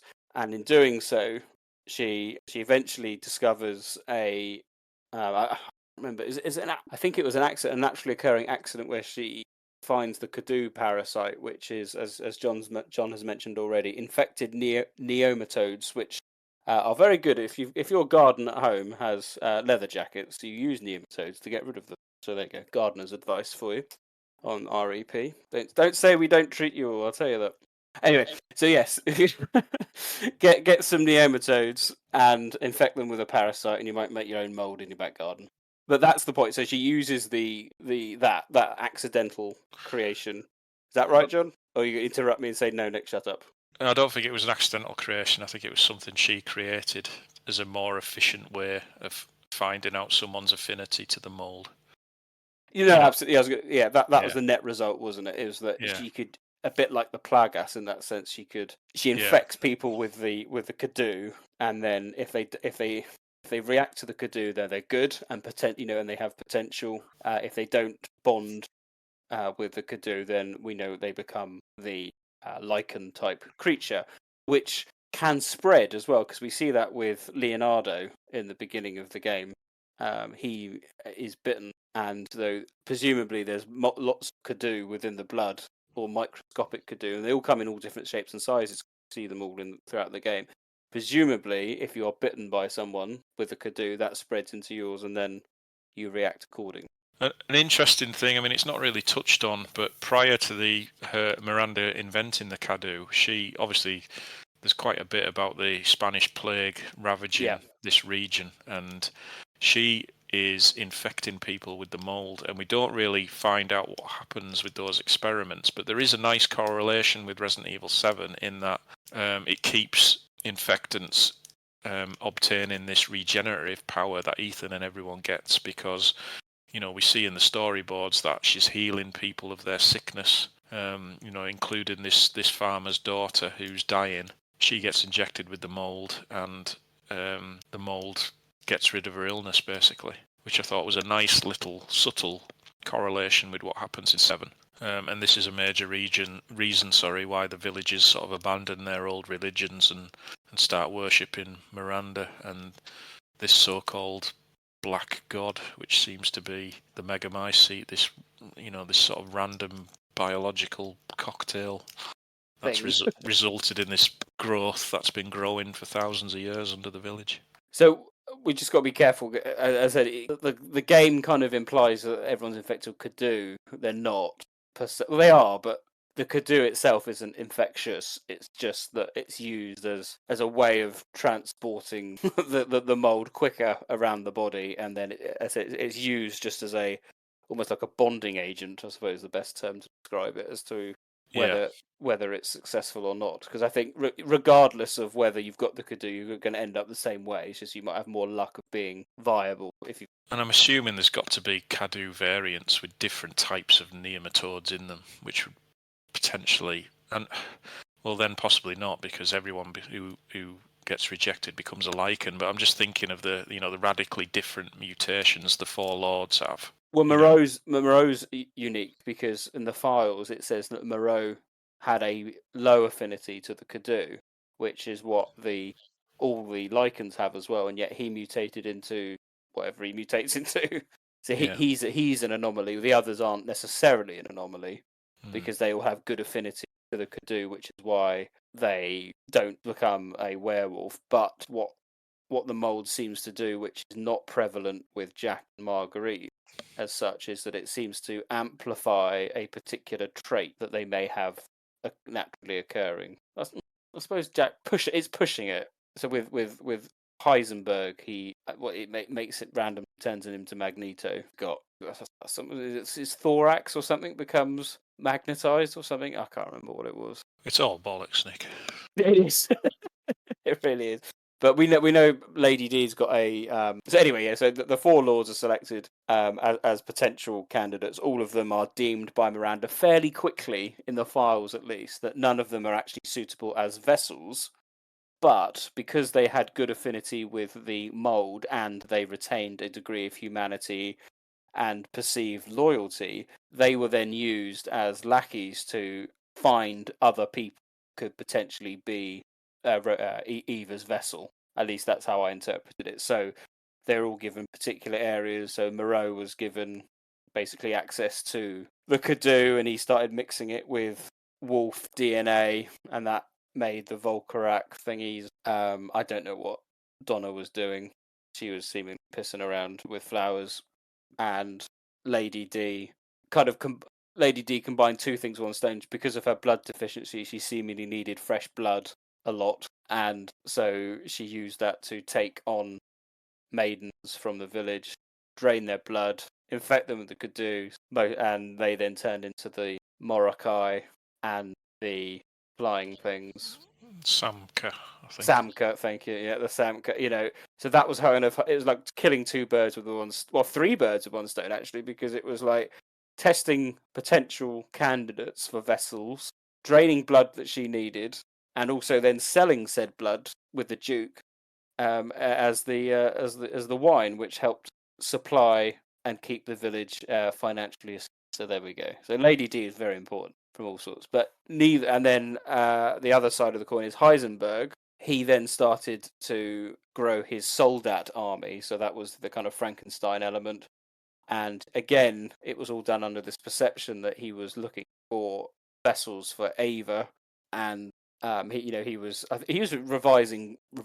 reviving corpses to make the soldats, and then in doing so, keeping them and turning those corpses in the haulers, I think they're called, into the soldats and the soldat Einzweidrei, whatever they're called, in the jets, which he was going to use to take over and kill Miranda at some point. Whether he could have done, I doubt, but that was his plan, and Miranda tolerated it because you never know. At some point, he could yield results. I'm guessing is what Miranda was. Then Ethan turns up, and she just allows him to sort it out. But that's my understanding of the law and the four laws and their purpose in the game and why they are. But I don't know if that's correct. I hope it's correct. Yeah, it sounds right, but the four lords and the whole law behind them, I just don't like. I know, obviously, Lady D has proved to be a massively popular character within the fan base, but I can't resonate with any of the four lords. I just don't like them at all. They are the weakest part of Village for me. George, what about you? Well, listening to that and that kind of like garbled explanation as to what the hell the lords are actually there for, because essentially they're just 4 stages, four bosses, 4 areas, move on to the final boss. It's very basic video game structure, but that's the kind of logic that you're kind of put into. How did you find that? It's just like Fraggle Rock meets the Village People. It just this ridiculous, fantastical cast of oddities, and little parts of Village, just little parts here and there. I do enjoy all this kind of potential, just aspect, just having a gothic style Resident Evil game. The location, the potential behind the Castle Dimitrescu and how that could have been like a Spencer mansion for the ages, but just then I think it's been said before, just these almost like Disneyland, theme park type areas. I just it didn't resonate at all with me. I found a lot of the characters, I'm sorry, because they are so beloved by many in the community, just too cartoonish for me. And particularly, having no consistency with regard to how the viruses then affected their mutations. There was obviously the House Beneviento was a highlight, but it was, at the end of the day, it really was Silent Hill light. The Chris Redfield sections and everything that was Heisenberg was a real low for me, particularly. See, I'm such a big fan of the Heisenberg, but I mean, I think the environmental storytelling in the factory, and I will die on this hill, is some of the best in the entire franchise. I think it's sensational. The That's labs, bold, Nick. That's bold. I know it is. I know. I mean, I remember the first time doing it, and I was getting lost because it's not the easiest place to follow because it's a little bit, I don't say bland, but samey. Some of the corridors are a bit samey, and it's quite, when you've got to do the end bit and trying to find your way back, I was a bit like, But I'm sorry, I just absolutely love the labs and the makeup of the soldats, especially as this kind of Frankenstein-esque thing. I know it's ridiculous and off the wall, but I don't know. Some of that you can pick up the X-rays and have a look. It just reminded me of the early experiments with the T virus. Just I don't know. I was digging it. I thought it was great. But Sean, what about you? I mean, how do you stomach that explanation of the Four Lords, and that kind of like precursor to what Ethan then stumbles upon? Yeah, it's almost like it's a big rite of passage for him, isn't it? To be accepted. Miranda literally sets him up to be his hero in a video game. Exactly right. Exactly right. Yeah. It's so structured to a fault, and this, just as a brief aside, it is my biggest problem with Village. Like the greatest trick Village pulls is through its smoke and mirrors, tricks you into believing it's this quite varied, quite open experience, whereas the entire game is essentially just a corridor that you're funneled through. I know there's variations and there's optional exploration you can do in the Village, but when you're actually within, as we're talking about, the boss sections, each of the four lords, it's so linear to a fault, and I suppose that expands to their role within the title, and their role is incredibly vague. It's one of those classic Resident Evil tropes where if Ethan was genuinely a problem that Miranda wanted removing at any point, she could have done it with no effort whatsoever. Although, in fairness, she does rip his heart out and he comes back. Village stumbles over itself so hard it breaks both its legs, trying to work out its narrative, to the point where I sit here now, 3 years later, 3 fucking years, how is it 3 years already? Still utterly perplexed at what that story was it was trying to tell. Like, I still have a great time when I play it, and I still like the central hook of Ethan rescuing his child, but literally the story that surrounds that is a total disservice to Ethan, to the world building of the series, to the fake outs with the Umbrella logo, to the pointless Spencer edition that they're chucking at the 11th hour. Law rooms. I just the law rooms become a trope in itself in this series now. I just what's the central theme to Village? Anyone tell me? Well, no, you're right. I think it is the family, the hope, the rest. That kind of thing. That's what they're going with. I just think it's possibly a little bit too video gamey for its own good, and they use the classic. But we wanted you to do this. This has all been. It's a bit like what Metal Gear Solid does, but a lot better. What Metal Gear does it a lot. I wanted you to take down all my minions.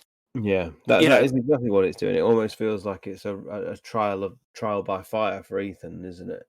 Yeah, because she could have killed them all, but she didn't want to. She wanted to test him, see if he was special. But Well, it's more that she needs the four lords removing, doesn't she? Well, I don't know, because the whole point is that she now she's. I mean, we don't see the most gory bit, which would have been quite interesting. The actual separation of a child into four, flasks. That would have been quite interesting.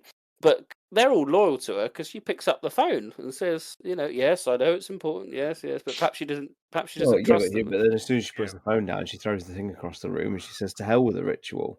Yeah.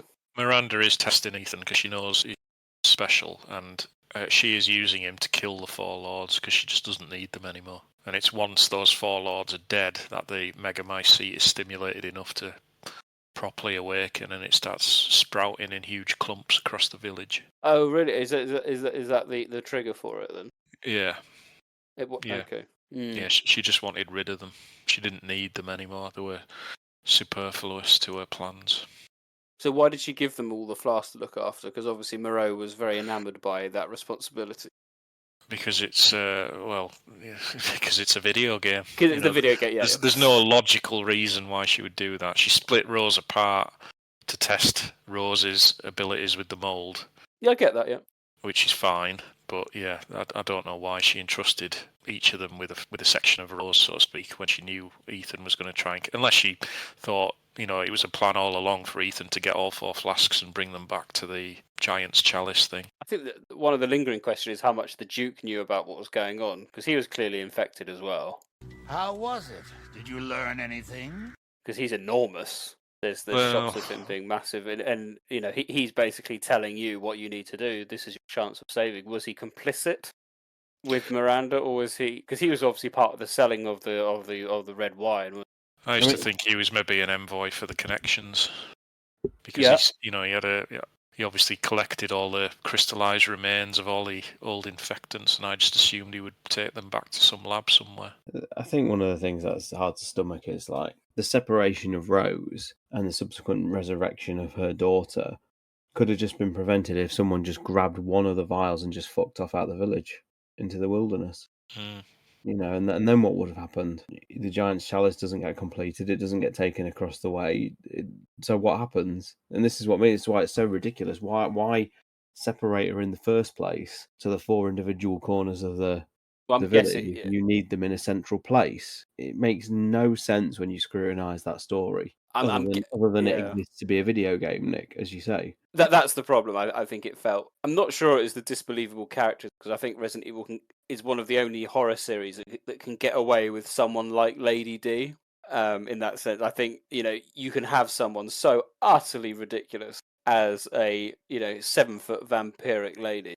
Basically Ethan Winter. Giving this all kind of like over the top bravado, and it works within that world. You've just got to balance that out with something relatively believable, and I think because it felt very level 1, the village, level 2, the castle, level 3, the mansion, level 4, factory, end boss. It felt like House of Dead in that sense.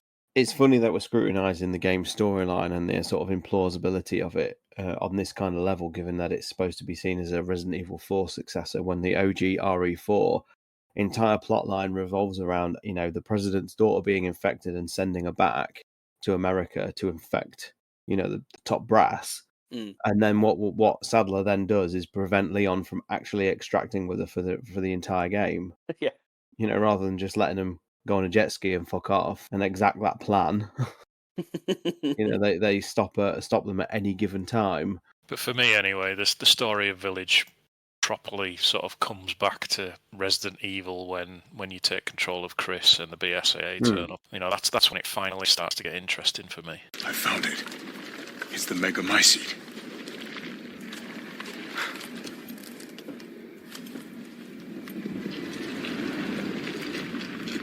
Alpha to squad. I've located the Megamycete. So now we can end this mess after all.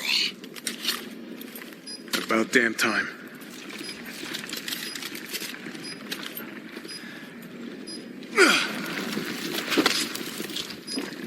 And 2 explosives armed.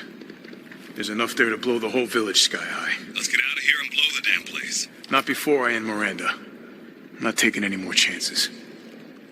I'm going in. Roger that. Standing by. And you get the only sole Blue Umbrella reference in the entire game, and it's not even a spoken one. Yeah, is it on the medical?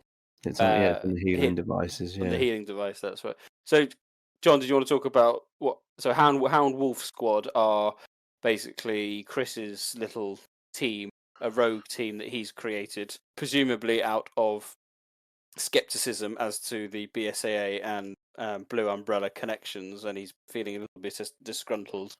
Well, they're described as like an elite unit within the BSAA, and Chris has sort of commandeered them, and I assume they've just gone over to his side out of loyalty. So they're still all officially working for the BSAA. They're just operating off grid, so to speak. And the Baker report includes a warning letter from like the BSAA top brass, asking what the hell he's doing, why is he in Eastern Europe. And what's interesting is the BSAA don't even seem to know who Miranda is, because they're obviously monitoring Chris's correspondence, and they're saying, well, who the hell's this Miranda person? Why are you so interested in her? And that's another thing Village doesn't go into. It doesn't explain any of the backstory between Chris and Miranda. There's just a vague reference at the end where he's saying, it's taken us 3 years to put this thing in the ground. And that 3 years thing might even be a reference back to Resident Evil 7, even though it's technically nearly 4 years. But that is something that's missing, which I think infects the story. And likewise, we never ultimately find a reason why the BSAA are acting the way they are. Like, there's constant references in dialogue by Chris saying, the BSAA, they're out of order, or they've gone too far, but it's never explained exactly what they've done. As far as I'm concerned, the BSAA are just turning up to handle a bioterrorism incident like they've always done. But Chris is watching them through his sniper scope, saying, well, what the hell are they playing at, sort of thing. And to have no explanation at all. I know they wanted to end it on a cliffhanger, but it did feel a bit cheap just to give us no explanation. And as for the Blue Umbrella thing, we asked Anthony Johnston, didn't we, when he came on our podcast, why isn't there any Blue Umbrella references in the game? And he just said, well, he wanted his story to focus on the BSAA. And, you shouldn't have to read Japanese supplemental materials or delve into the concept art to find out that, the BSAA are now a rotted and ruined organisation, and just give no explanation whatsoever in the game. I just think that's pretty poor. I agree, and I think if they do decide to reveal that the BSAA themselves are actually fine, it's just a corruption by the Blue Umbrella. I think RE9's got a lot of, I don't know, potential. Well, it's got potential, but it's also got a lot of narrative to put in, so people are on board with it. Even though the seeds are sown, as you say, it's very blink and you'll miss it in both RE7 and 8. That they're going to have to do a lot of legwork in RE9 to bring people almost up to speed. Yeah, but you've got, the pieces are all there, but funnily enough, we still don't have a proper villain. I mean, if we look at it as RE9 being the end to the Mold trilogy, then there's going to have to be a resolution to the Connections storyline. So whether we see Brandon Bailey or not, they're going to have someone in charge of them. Then you're going to have you're going to eventually have to have a face behind Blue Umbrella, and then obviously, you need the BSAA as well. I mean, if they do just decide to say, "Oh, the BSAA just turned evil," that'll be shit. I don't see the point of doing that at all.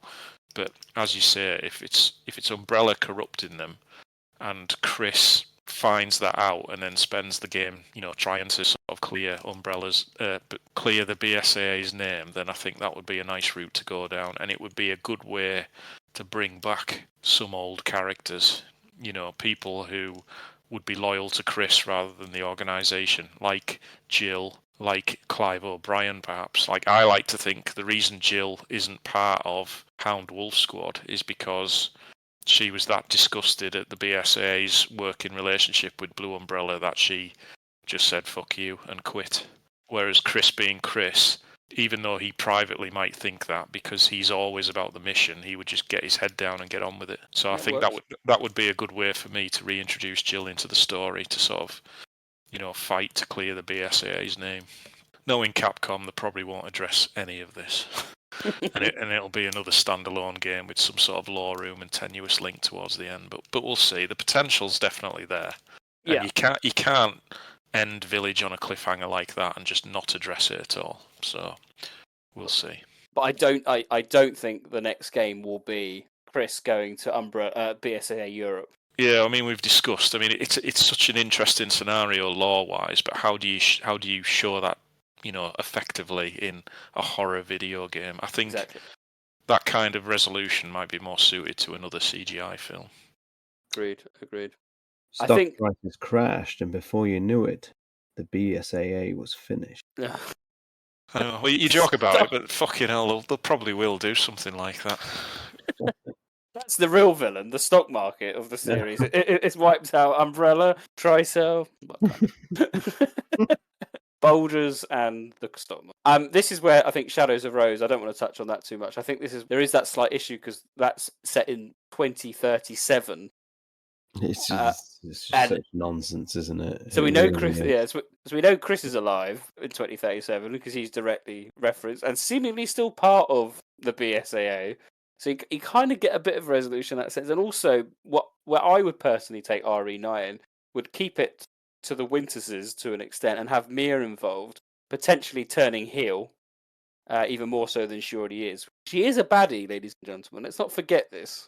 She, I know she's seemingly turned over a new leaf, but she is a very, very horrible lady, at least in terms of her past. I would actively involve her, whether as the protagonist. Yeah, and doesn't the Baker report actually imply that she's disappeared? Well, I think it's Shadows of Rose implies that. Shadows of Rose, yeah. Sorry, that's what I meant, yeah. And Rose is completely estranged from her. But that tells us she's still alive in 2037, which potentially limits whether they're going to go down her. Because I'd like to think we're going to have Mia in the next one, because that would be a nice narrative thread at least to have all her in 3 games. Well, you get that caveat at the end, don't you, saying the father's story is now completed. Yes, which leaves the door open for Mia, obviously. Yeah, she could be the playable character, maybe. Who knows? Okay, so this is all, obviously Village takes place in 2021. It's nice we do get some dates within the game itself, but John, I think we've explained on previous lore podcasts that there's not a lot of dates for all the experiments and when things are happening, so I think you've guessed a bit or try and work out when, roughly. Well, the backstory is impossible to put together, really, because there's just no dates at all. All you can work out is Donna was the last of the 4 lords to accept Miranda's gift, and that happens several years before the start of the game, so it's fairly recent. You can sort of work that out by doing a bit of maths with the few files that do have dates on them. But other than that, yeah, it's total guesswork as to when Moreau in particular was infected. There's no clues at all as to when that happened. Heisenberg, I think, references in dialogue that he spent decades under Miranda's control, and then obviously Alcina was the first, going back to the 1950s. But yeah, it's just very, very hard to put together in terms of backstory. So 3 years on then from Village. I mean, we've kind of touched upon it a little bit there. Do we see it as a middle? Do you think it's going to be that middle arc of a storyline, or is it going to be the end? I mean, in terms of my gameplay preferences, I still find it is teetering on the edge of what I like from survival horror. It's a little bit more slower pace than, say, Resident Evil 4, so I can tolerate it in terms of how That's not to say, if you like your action-orientated horror games, fine, but I personally like a little bit slower pace. Like, as I said, it's just on the edge for me, but I'm intrigued to see it with RE9. I'm just hopeful that it becomes, another unofficial trilogy of, OG trilogy, the action trilogy, and the Mold trilogy. But I don't know. Sean, what do you think? I don't think the next game will be first person, or it'll be first person adjacent with a third person option, like like the patched gold edition of Village. Yeah, I think they'll do that. Yeah, I think Shadows of Rose have made it fairly clear that the Winter Saga is over, so you've only really got the Mold aspect of it left. But then Chris used a M2 bomb on it, didn't he? And essentially nuked it, or whatever it is, sky high. What more avenues can they go down? I mean, the hook that they finish Village with is just the fact that the BSAA is using bioweapons or bioweapon soldiers. So if you're talking, the topic of this podcast episode is the Mold Saga specifically, but then the post-credit promise, or whatever you call it, of Village isn't really Mold connected at all. So is the Mold Saga not already completed as a kind of pseudo-trilogy with Biohazard, Village, and Shadows of Rose? Is Resident Evil 9 not going to be its own thing? Yeah, very possibly. It wouldn't surprise me if RE9 invents or introduces yet another new viral agent, or perhaps something crossed with the mold, to create something new. I wouldn't be surprised if that's the case. Most although Village is Mold, RE7's Mold, they may as well not be. I think that's the problem. Just as long as they resolve the connections in Blue Umbrella, because to Blue Umbrella being ignored in Village was a crime, and the connections is the first reoccurring villain, so to speak, we've had for a long time. So I really do think those storylines need expanding. I think they'll tie in Ada. Well, Ada needs to come back. We haven't seen her in universe for. If we presume RE9 is going to be set present day, we haven't seen Ada for 11 years. Wow, yeah. So, she could do with coming back, because she needs some kind of resolution to her storyline. And she's in everyone's minds at the moment, with obviously Remake 2 and Remake 4 being relatively fresh. There's lots of different things that could do with her. It's a frustrating series, isn't it, to be a fan of? We always seem to, every sort of, it's cyclical, in that every now and then we just get this moment of limbo with the story, and it always comes after a creative reboot, which is, I guess, what a creative reboot is supposed to do. But both times it's kind of frustrated because it's felt aimless. Like when they creatively rebooted it for Resident Evil 4, they clearly had no idea where they wanted to go, other than they just wanted to sort of be done with Umbrella. And then that ironically led to them, going down the path they did, where they kind of had to bring everything back full circle anyway. And then the creative reboot of 7, I know many of us found sort of refreshing, but then by the end of that game, Umbrella's mentioned again, Chris is mentioned again, and it's like it can't ever escape the trappings. And then we're back to this convoluted nonsense in Village that we were trying to get away from with the likes of 6. Village, in many ways, to me, feels like a spiritual successor to 6, because it's sort of a blend of multiple gameplays and has an equally incoherent story. Such a frustrating cycle to be part of. And I think some ways it's this cycle, which is why Capcom have just sort of said, let's just do some remakes, because it's so much easier.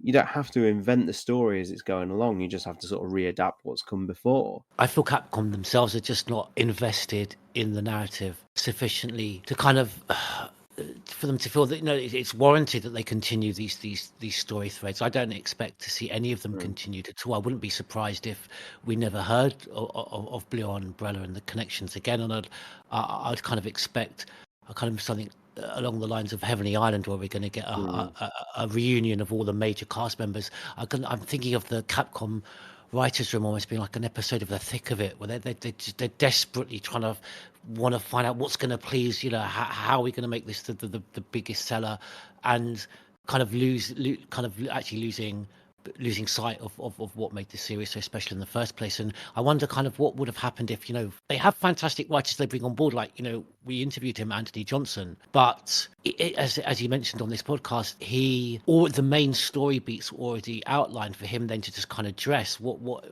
it kind of feels like the damage had already been done, and they'd set up this ridiculous premise of the lords and things, and then Anthony comes on board and kind of adds a little bit of his flavor to it. But what if he'd had worked from the ground upwards? I'd like to see maybe the answer is bringing someone in from the outside to just write it afresh. I mean, they had a fan, funnily enough, with that the director of Operation Raccoon City, Andrew Santos, who wanted to recreate Raccoon City in an open world environment, and was told by Capcom, no, we want Call of Duty style.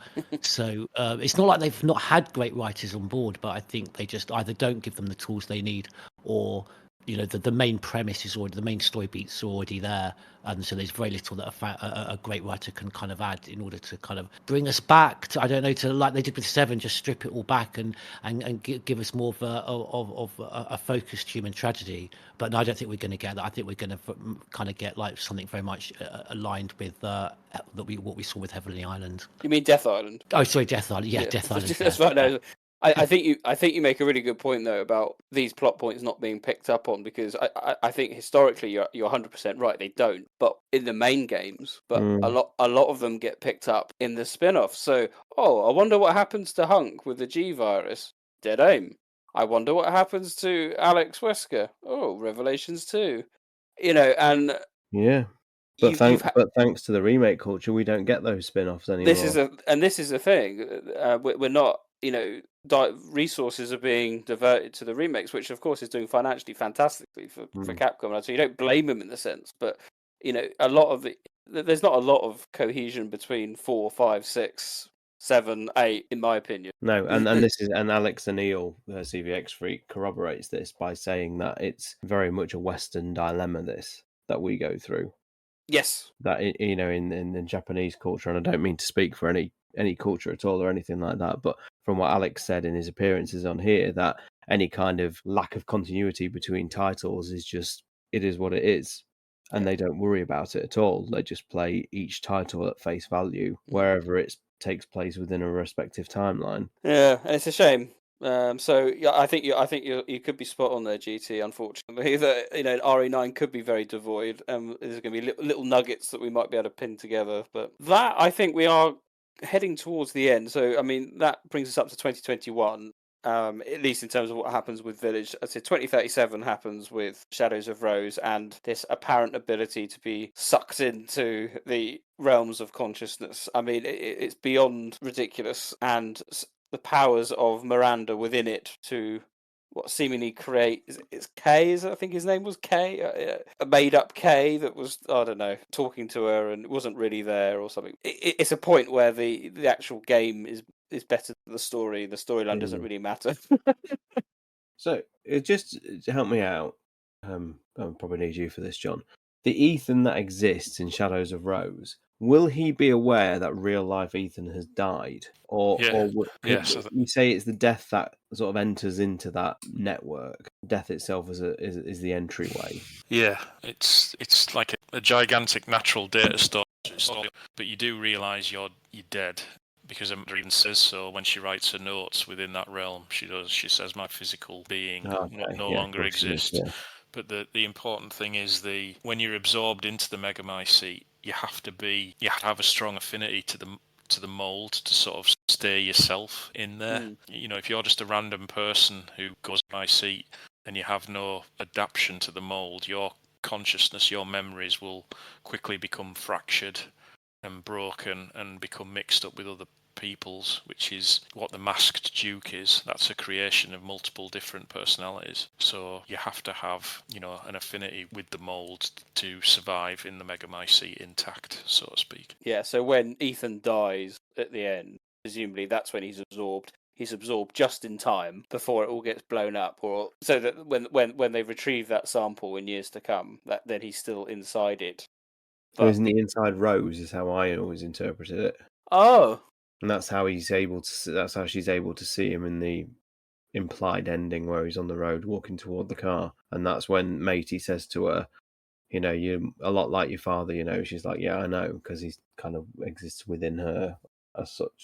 Oh, that's interesting theory. So you're saying she's almost a figment of her imagination, and because she's obviously very adaptable to the mold, she's creating him. But I think he exists kind of within her as such. Like she I always felt that she, when this concept that he has to die to be taken into the database as such, well, she is the nearest point to him at the point of his death. I don't fucking know. Well, no, I think that's interesting. I think that's quite interesting. I had taken it the other way. I assumed that he had been absorbed just before it kind of blew up. So but then it gets eradicated in the nuclear explosion. Yeah, but that's irrelevant to an extent because they get a sample of it anyway. That sample's come from somewhere, so it must have come from. That's one big fucking memory stick. That is. Yeah. Where else do they get the Megamycete sample from? Yeah. So that's how I took it. Is that he was absorbed in, and when he was absorbed I suppose that would explain why she doesn't commune with him before she goes into it. And then because Ethan has Dulvey Mutamycete, i.e. Evelyn. I subscribe to that one now, Nick. Oh, no, don't dismiss your theory. It's funny. I think any why theory would he lie dormant for 16 years, though? That's the thing. Maybe, yeah. That's how I took it. And then when he's in there, then Evelyn's kind of like this virus, if you like, causing issues, and then it's ridiculous. I mean, what are we talking about? How do you feel about this, John? As someone who's literally crafted the most in-depth, comprehensive timelines for the last sort of 20 years, when you get to this stuff where even speculating now doesn't reach any kind of real answers, and does it just not frustrate the fuck out of you? If these were the kind of storylines we were talking about 10, 15 years ago, I never would have wrote the damn thing. Because this sort of thing just doesn't interest me at all. I only write about it now because I feel I have to. But these sort of storylines are not what I got into. It is what it is. It's gone on for so long now. They're running out of ideas. It's becoming more and more fantastical. Who would have ever thought back in 1998 when we were running around Raccoon City that you'd eventually play as a dead person made up of mold? And the thing that's most annoying about said mold is that from a timeline point of view existed long in the world before we did run round that mansion for the first time. Yeah. Exactly, yeah. Cave trolls, how we laughed at the time. Now we'll take them back. We do have some call-ins from some of our listeners, which is always a joy. So we've had 5 actually. So let's play the first one. The first one comes in from Burgonator. Hello all, new to the Discord, new to the pod. I've nearly devoured the entire run in about 2 months. I found it after looking up a Resident Evil timeline, ploughing through those 3,000 pages. Good job, Batman. I preface that because I'm going to be a contentious instigator in my love of RE7 and 8. I love this franchise as I love horror, and the greatest horror is often the unknown. Why do they turn into lichens? Why is Heisenberg Magneto? Why does the Cadou do such wonderful things? Truthfully, I don't care to know. House Beneviento is a 10 out of 10 terror, as it left me with a stunned, what the F just happened? Flowers, grave sites. Frankly, I don't even want to know if that funky fetus thing was a hallucination. I may rile you fellas and the audience up by saying, less is more. What you call vague, unclear, underexplained, I call mystery. I love the pod and the Discord and just talking Resident Evil because figuring that stuff out is so much fun, and too many files can take away from that. That said, I am intrigued with plot points like Wolf Squad and the BSAA, BOW soldiers, perhaps RE9? Or is that too shooter-heavy once again? I disagree that Resident Evil must only be realistic viral science. Nearing 3 decades, we need new styles, ideas, and gameplay, which I've embraced with 7 and 8. We needed RE4, and both of these games were the audacious left turn to reinvent the franchise once again. I do like backtracking, puzzles, and stalkers, so more of those. I very much enjoy this current genre pastiching. The 70s grindhouse Americana, and then the gothic European monsters. Could 9 be 50s alien invaders, with a new virus that turns people into little green men? Maybe not. I like old RE, I like new RE, but RE should always be evolving and mutating. Thanks for listening. Yeah, I don't disagree with pretty much everything he says. I mean, if anything, I would say that the Beneviento stuff is over-explained with the flowers. I think I just preferred that it was just, hallucinating through the mold. I don't know really why they added the added sort of subplot of these hallucinogenic flowers. He's kind of talking about like the almost opposite of the entire podcast in that sense. We've gone through it going, why is this happening? We need the exact we need the exact information. But clearly there's that market for a little bit more mystery, a little bit more background. But I don't know. I suppose if let's talk about the original Resident Evil game then. I mean that's true, isn't it? It is very much a kind of mystery haunted mansion. What the hell's going on? And it doesn't get it's hard because it's such an old game. If you try and think exclusively about that first game, does it give you the answers to everything? You don't know why there's an outbreak. It just says an accident has occurred.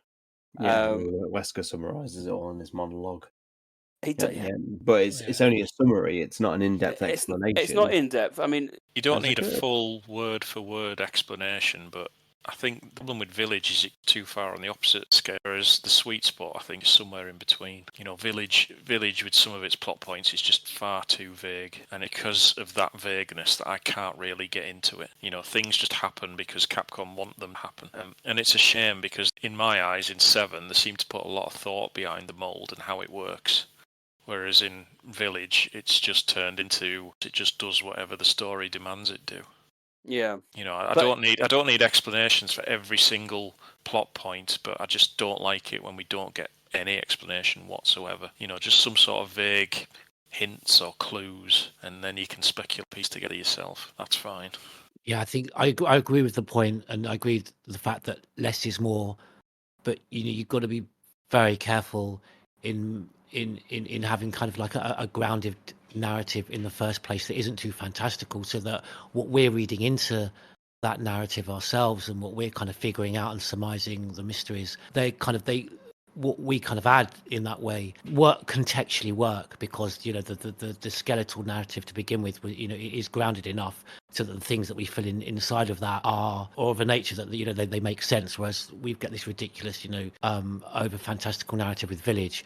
And you just, like when you've asked us some questions, I've struggled to, and as I said, how can you kind of put a logical review onto this when it's just when the narrative is just completely all over the place. Right. Well, thank you for that. Our next call in comes in from Doom GC.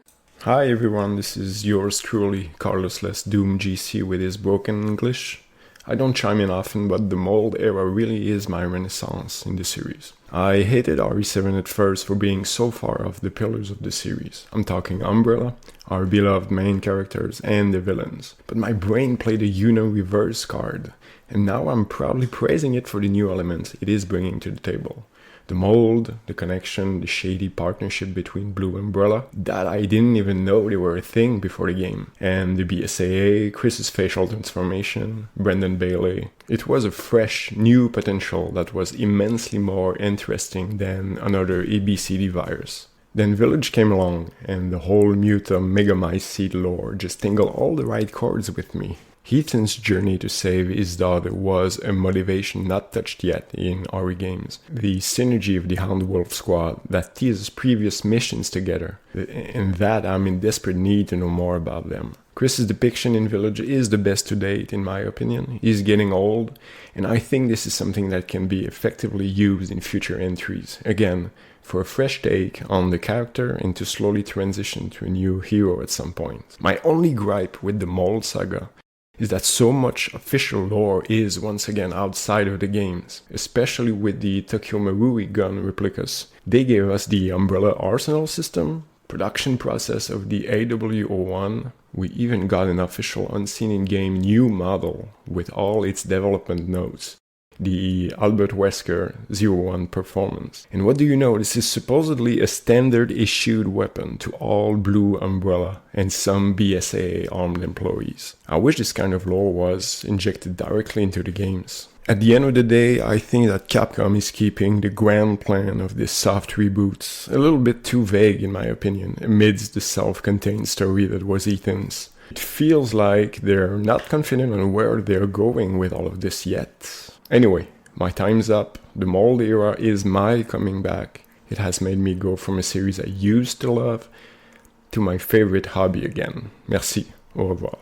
Oh yeah, and that's something I'd like to touch upon as well. Is for all the criticisms I've fired at Village tonight, like the individual character beats. Feels like I'm talking about 6 again, but the character beats and the moments I do love dearly. Like one of my favorite scenes in the entire series is Ethan talking to Evelyn. You mean you didn't think it was weird? No matter how much you got hurt? Remember.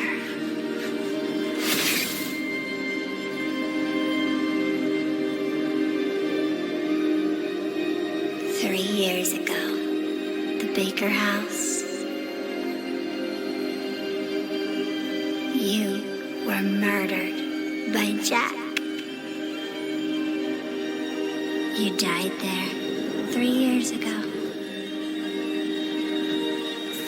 That's impossible. No way. You shouldn't even be able to walk around. Quit messing with my head. You shouldn't be walking. Screw you! The dreamlike beach or whatever it is, I think it's so well acted. I think the musical score that accompanies it is a series best. I love the scene of Chris in the Jeep and the banter between the Hound Wolf squad team.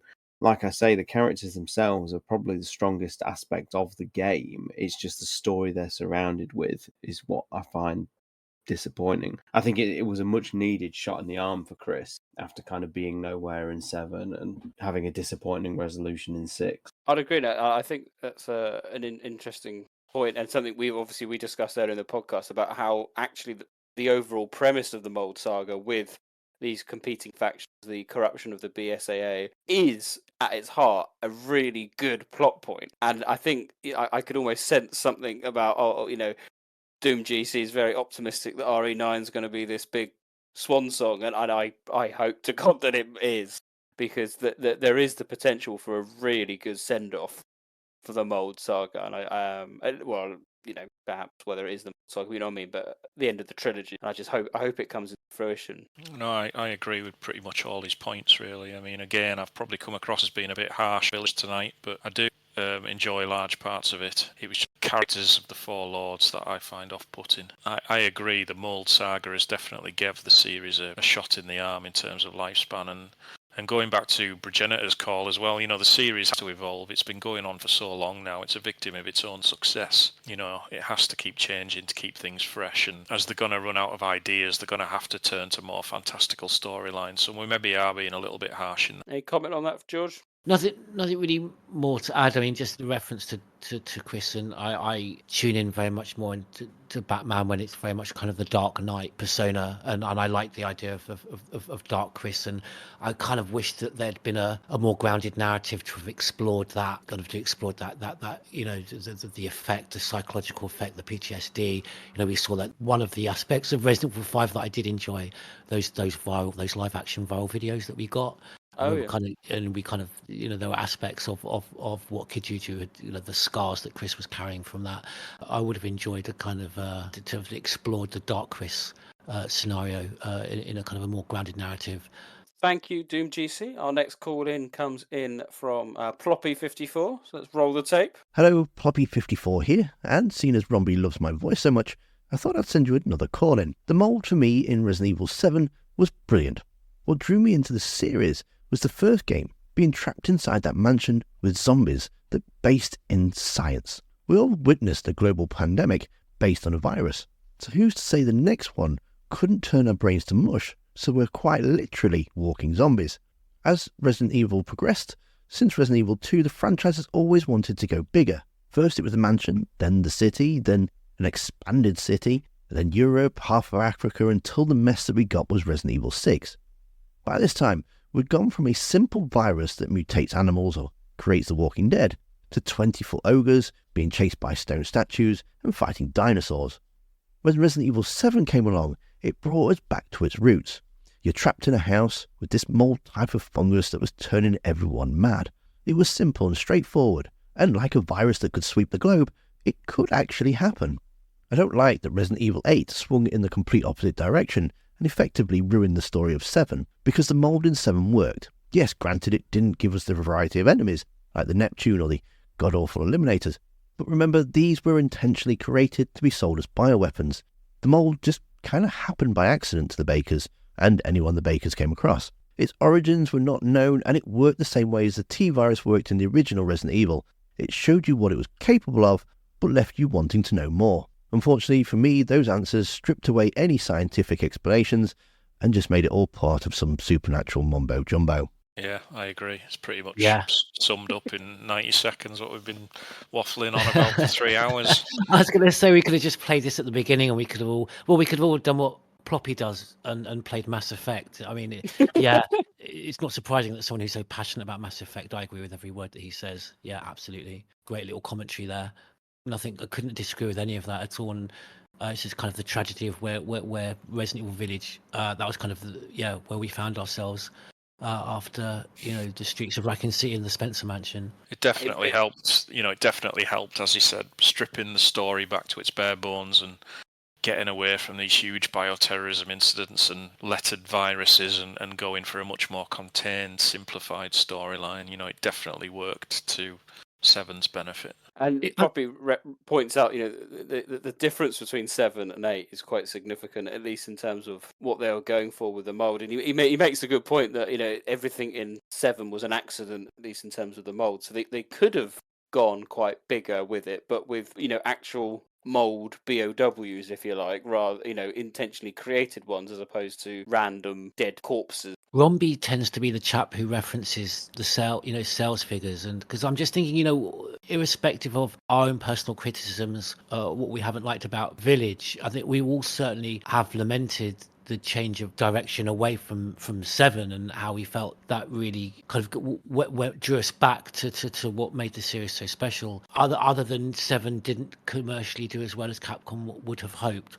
why they would kind of almost repeat the same errors they did with Resident Evil 6 with Village after doing so much right with 7. Well, they both so well. I mean, the latest figures, Village is up to just under 10 million now. RE7 is just over 13 million. I think it's that accessibility, isn't it? I think Village just became so much more, maybe perhaps closed off doors to the smaller kind of cult survival horror fans, but in doing so garnered so many more fans by just making it more universally popular. I think it's probably the most popularist Resident Evil game in that sense. Well, thank you, Ploppy, for that. So our next call-in comes in from Yoke. So play the tape. Hello everyone, Yoke here. This is my thoughts on the Mold Saga, and no, this will not be me talking about Lady D for 2 minutes. Right off the bat, I will say that I do enjoy the games as they are, but when you look at the story and how it all connects, I do feel like it's very lacking.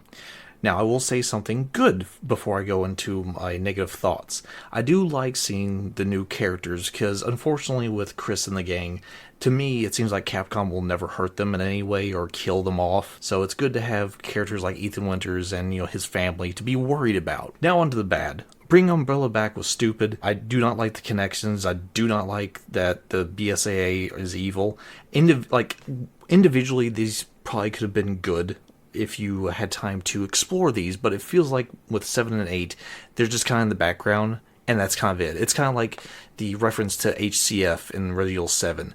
We really don't get any more information outside of airsoft toys, which I feel like is a very disservice, because back in the day, there would be all these guidebooks and stuff like that. It was really interesting seeing how detailed the world is, and we really don't get that anymore. But granted, to be fair, it is just 2 games versus the 10 that we've had before. But what is also an issue with that is the mold. It really doesn't make any sense. It's kind of the Plagas issue, like especially in Village. Even with like the werewolf stuff going on or the lichen stuff, there's no explanation about why people look like werewolves, which you could easily, just like we've said before, use the hunter example, or here's the thing: Miranda finds out that the wolves in the area are somehow resistant or have antibodies toward the mold or some crap like that, and she uses that in her research, and the side effect is people who are not adjusting well to the Cadu or where the parasite is turn into lichens. There you go. That's all you needed, but we don't even get that. And it's very just disappointing so far. But yeah, that's my summary of my thoughts so far. Thank you for listening, and Lady D is fucking awesome. Talk to you all later. Thank you, Yoke. Yeah, no, it's an interesting point there about what we've discussed, actually.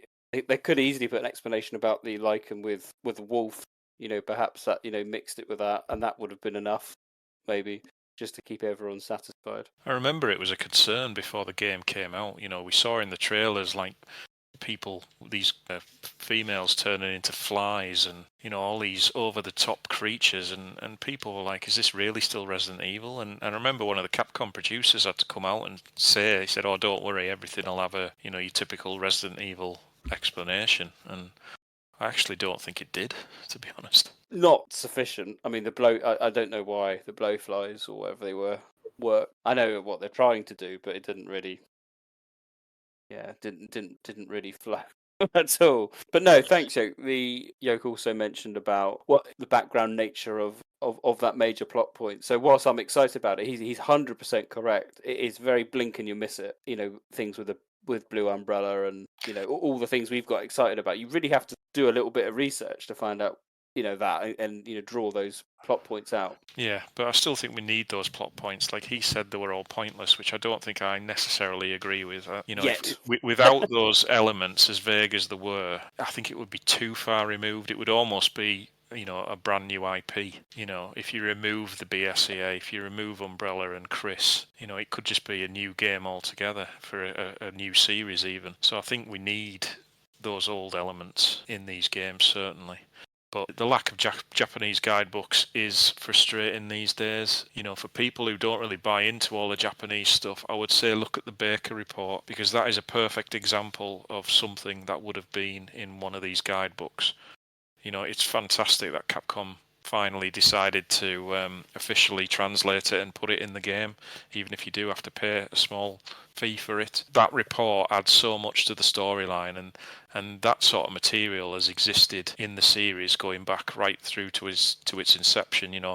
All this stuff we've got these days about Epsilon strain T viruses and Umbrella HQs being raided, that all comes from the Japanese guidebooks, and the Baker Report is exactly the same. It's just for whatever reason they decided to put it in the games. I just wish they'd put the airsoft pamphlet information in the games as well. But yeah, 100%. Yeah, like the Krauser stuff as well, isn't it? The taking, what they used in Remake 4 of taking Wesker taking the subordinate Plaga or whatever Plaga he's got in Remake 4. That's directly from a guidebook. Krauser's body, yeah, that's from the guidebooks as well, yeah. Yeah, so that they do use stuff, but it's it's a shame. Well, thank you, Yoke, as always. Our final call-in comes in from one of our new patrons, Pete Warbis. So let's play the tape. Hello, chaps. Pete Warbis from the Bear Buddies here. Broadly, I think the Mold era is one of my favourites, with a true return to horror. In my opinion, I think the first-person perspective, and in particular VR, really helps with that. In fact, I go so far as to say that Resi 7 in VR is one of the best gaming experiences that I've ever had. I think introducing Ethan as the everyman protagonist helped to reinstate a sense of vulnerability and isolation that's so important to horror and had been lacking in Resi games for a while. I find that Resi is often its best when there's a strong sense of mystery, when you're thrown into a situation that you don't know how to deal with. And some of my favourite titles, 1, 4 and 7, were all in their own way fresh starts with new challenging threats to react to and new mysteries to solve. I think both Mold era games set up mystery really well, but that being said, a lot of the time the question is more interesting than the answer, particularly in the case of Village. Looking to the future, I'm a little bit worried that they might end up going back to the action-orientated bioterrorism route and essentially end up with another Resi 6. But I'm cautiously optimistic given the standard of recent mainline titles and of remakes. I personally hope that they won't have us play as any of the old guard, as I think these characters are just too overpowered now, so you lose that sense of vulnerability. Though I wouldn't mind seeing them crop up as, say, mentors, passing the torch, as idols, or even as adversaries. I think my concern with trying to connect the new games to the existing lore is I don't think that there's a strong enough core writing team there to create and develop a consistent and satisfying overarching story over the course of several games. And I think this last thought would probably have me tried at the Resident Evil Hague, but personally, I wouldn't be too offended if Resi evolved into a series of thematically related games that were loosely connected and focused more on individual stories.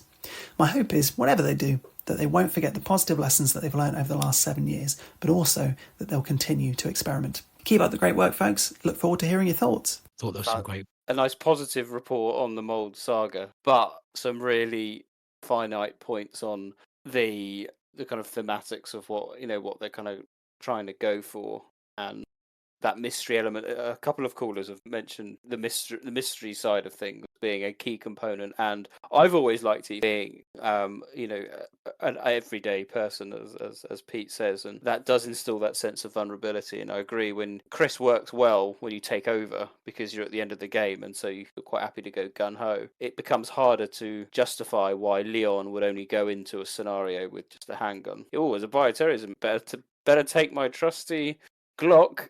No, you're not going to take a shotgun? No. Not going to take a grenade launcher? No. Just it becomes harder to justify. Batman made a good point before. The series has become a victim of its own success, and while I will criticise the writing and how we're so far detached from the kind of the origins of the narrative in the first 3 games, I do kind of sympathise and understand Capcom's dilemma, and the challenge they have. So, which is why I would completely agree. I think actually maybe that is the future of the series, to have kind of, Resident Evil Presents, and just have thematic, individual stories that are very much more grounded and focused on individual human tragedy. I think that's a great answer, and I'd love to do that. And finally, I just wanted to say that he touches upon, how overpowered the characters are, and we were speaking before, the problem that may, I think, was it Batman mentioned, or stars, wasn't me. Someone made the good point about thematically, how would these characters, as we view them now, how would they then fit back, going back in time to that Spencer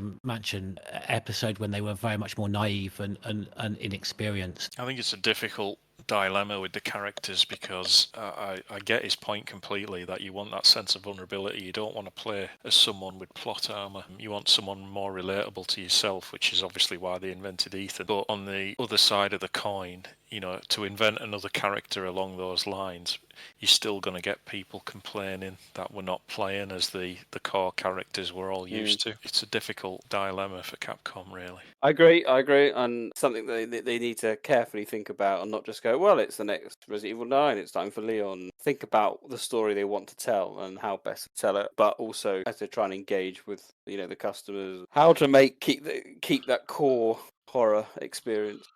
I mean, it would be interesting, I think, to play as a new character but have all the old guard around. Like if we had another Avengers-style game where they all come together but they're all there as NPCs, that could potentially be interesting. Yeah. That does conclude our look at the Mold Saga. I hope everyone has enjoyed it. We've gone from 2016, 2015, all the way up to 2021 with a hint of 2037 thrown in good measure.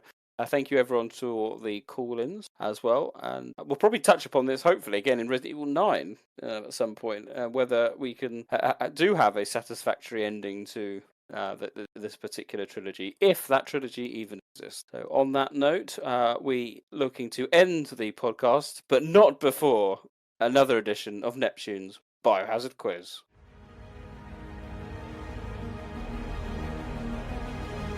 Do you know your G virus from your C virus? And your Jabberwock from your Bandersnatch? Or perhaps the number of bombs that appear on the Made in Heaven vest?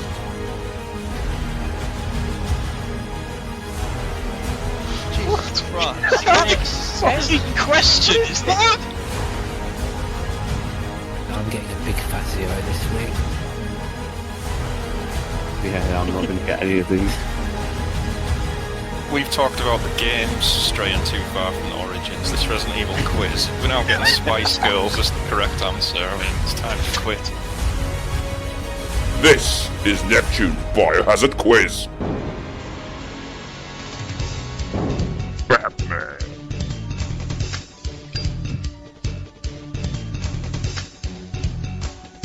Star Tyrants. George Trevor.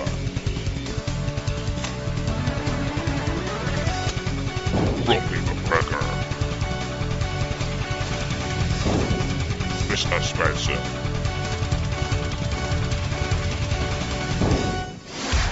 Neptune Biohazard Quiz. Welcome one and all. We are back with another edition of Neptune's Biohazard Quiz. We've got 5 new questions, so you can clear your desktops. But first, an apology. Oh my gosh, yes, as standard. I mistakenly, in the last podcast, blamed the call-in for the lack of information regarding the greenhouse puzzle. That was not correct. That was my misremembering and relaying of said question. So apologies, Aaron. Anyway, if everyone can clear their desktops, we are good to go with 5 questions. Couple covering the Mold Saga. Some have been siphoned from different areas of the franchise. So here we go. Question number 1. Name the 4 bulls in Resident Evil Village. I think we've had a similar question, but not quite the 4 bulls. Question number 2 makes a welcome return of the "Where am I?" question. Oh yes, I know it has its fans, right? So listen very, very carefully. Where am I? So I'm in the Baker residence main hall, having just acquired the shotgun. Turning back or turning around, I take the first door on the left and enter a corridor. I follow that corridor and then enter the first door that I come across. In this room, I locate a passageway. Okay. And emerge into another room. In this room, I am now able to exit from a newly created gap. And I turn right before exiting the first door on my left. Where am I now? Fiendish, but I like it. Brilliant. Yeah, I think I've Where got it am now. I now? Thank you. Fiendish. Fiendish. Question number 3 is for you, GT. According to the Book of Curses, what will awaken when all 4 masks fall into place? Question number 4 comes in from Jordan Osiris. In Resident Evil 2, what are on the 4 film rolls? You know, we've been doing 96 episodes. I don't think we've ever had this question. Original RE2. Yeah, the original RE2. Yeah. God. In order. Fucking hell. Yeah. All right. It's something we probably all know, but do we know which one relates to which? And finally, question number 5. In total, how many live selections are there in Resident Evil 3 Nemesis? Need half an hour to think. I'm only getting 1 this year. They're the 5 questions. Join us after this one. We'll run through those answers. Yo! Ethan, just give it up, Winters. Ethan, just give up escaping. Ethan, that's Ethan Winters. Become a Redfield.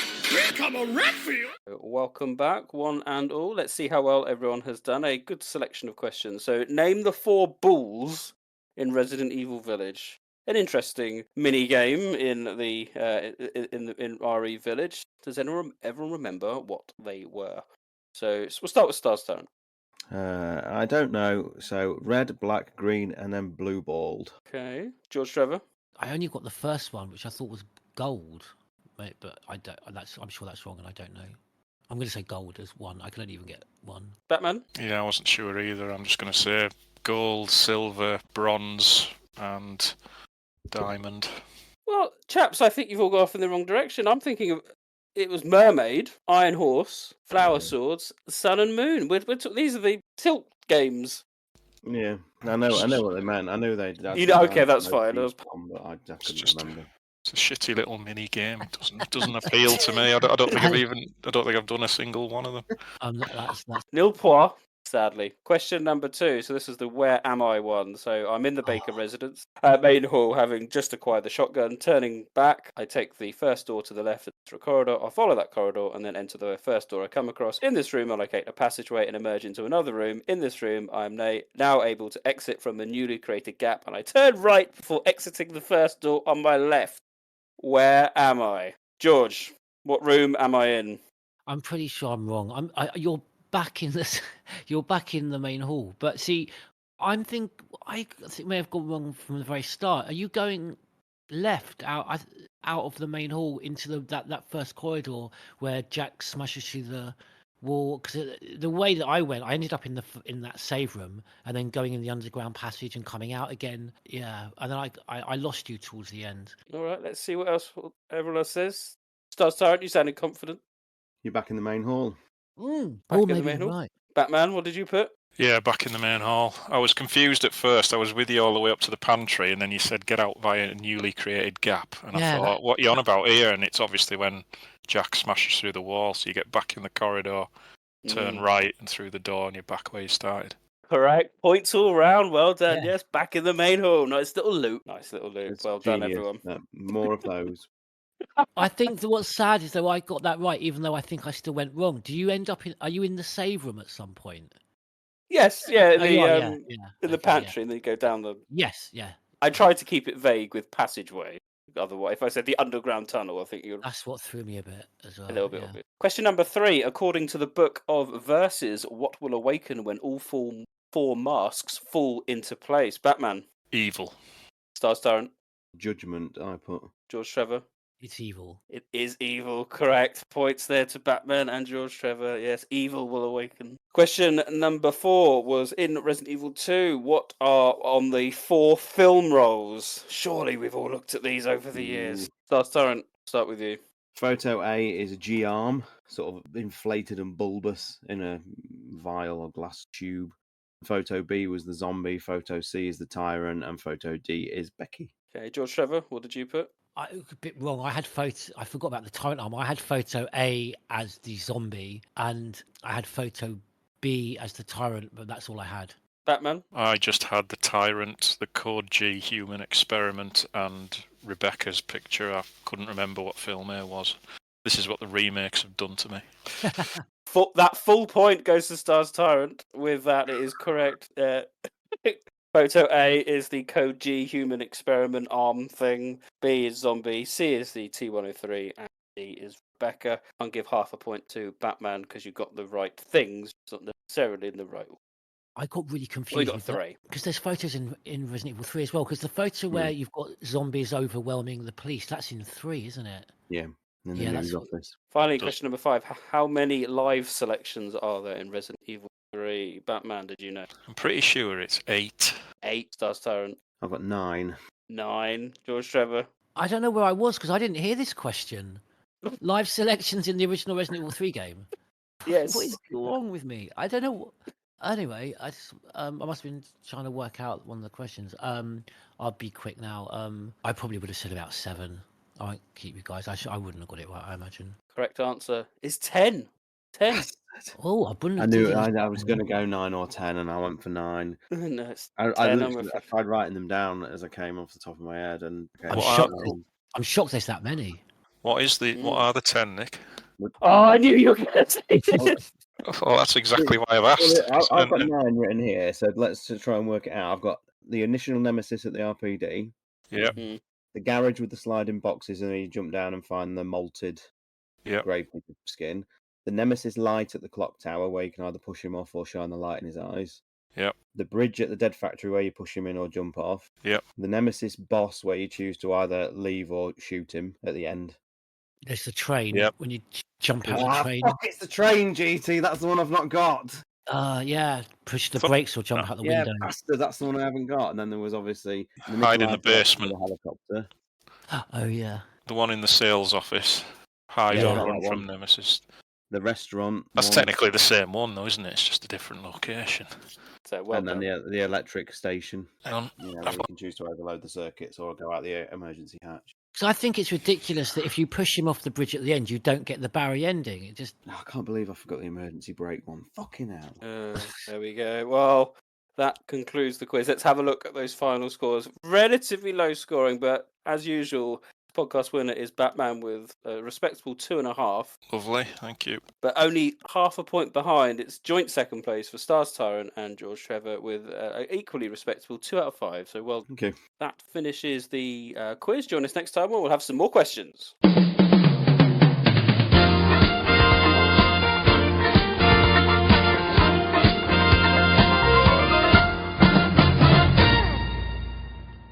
Thank you, one and all. We are rapidly coming to the end of our Mold Saga podcast. We hope you have enjoyed our run through of everything the Mold has thrown up in the soft reboot that it is. So going from around 2015, 2016, all the way up to 2021. Coming up next, well, we have options, ladies and gentlemen. We were thinking we need to go back and do our 20th anniversary of Resident Evil Outbreak File 2. So we'll be certainly looking at some point at the Wild Things, and I think Underbelly will be the first one podcast. But our spider senses are tingling, and we think that there may well be an announcement of a new game shortly.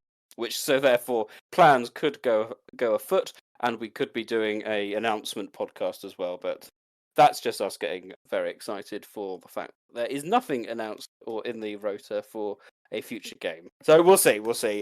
They are our possibilities that could follow up in our next podcast. But I'd like to thank everyone for listening. It is goodbye from me, Neptune. Goodbye from me, Batman. Goodbye from me, Stars Tyrant. Goodbye from me, George Trevor.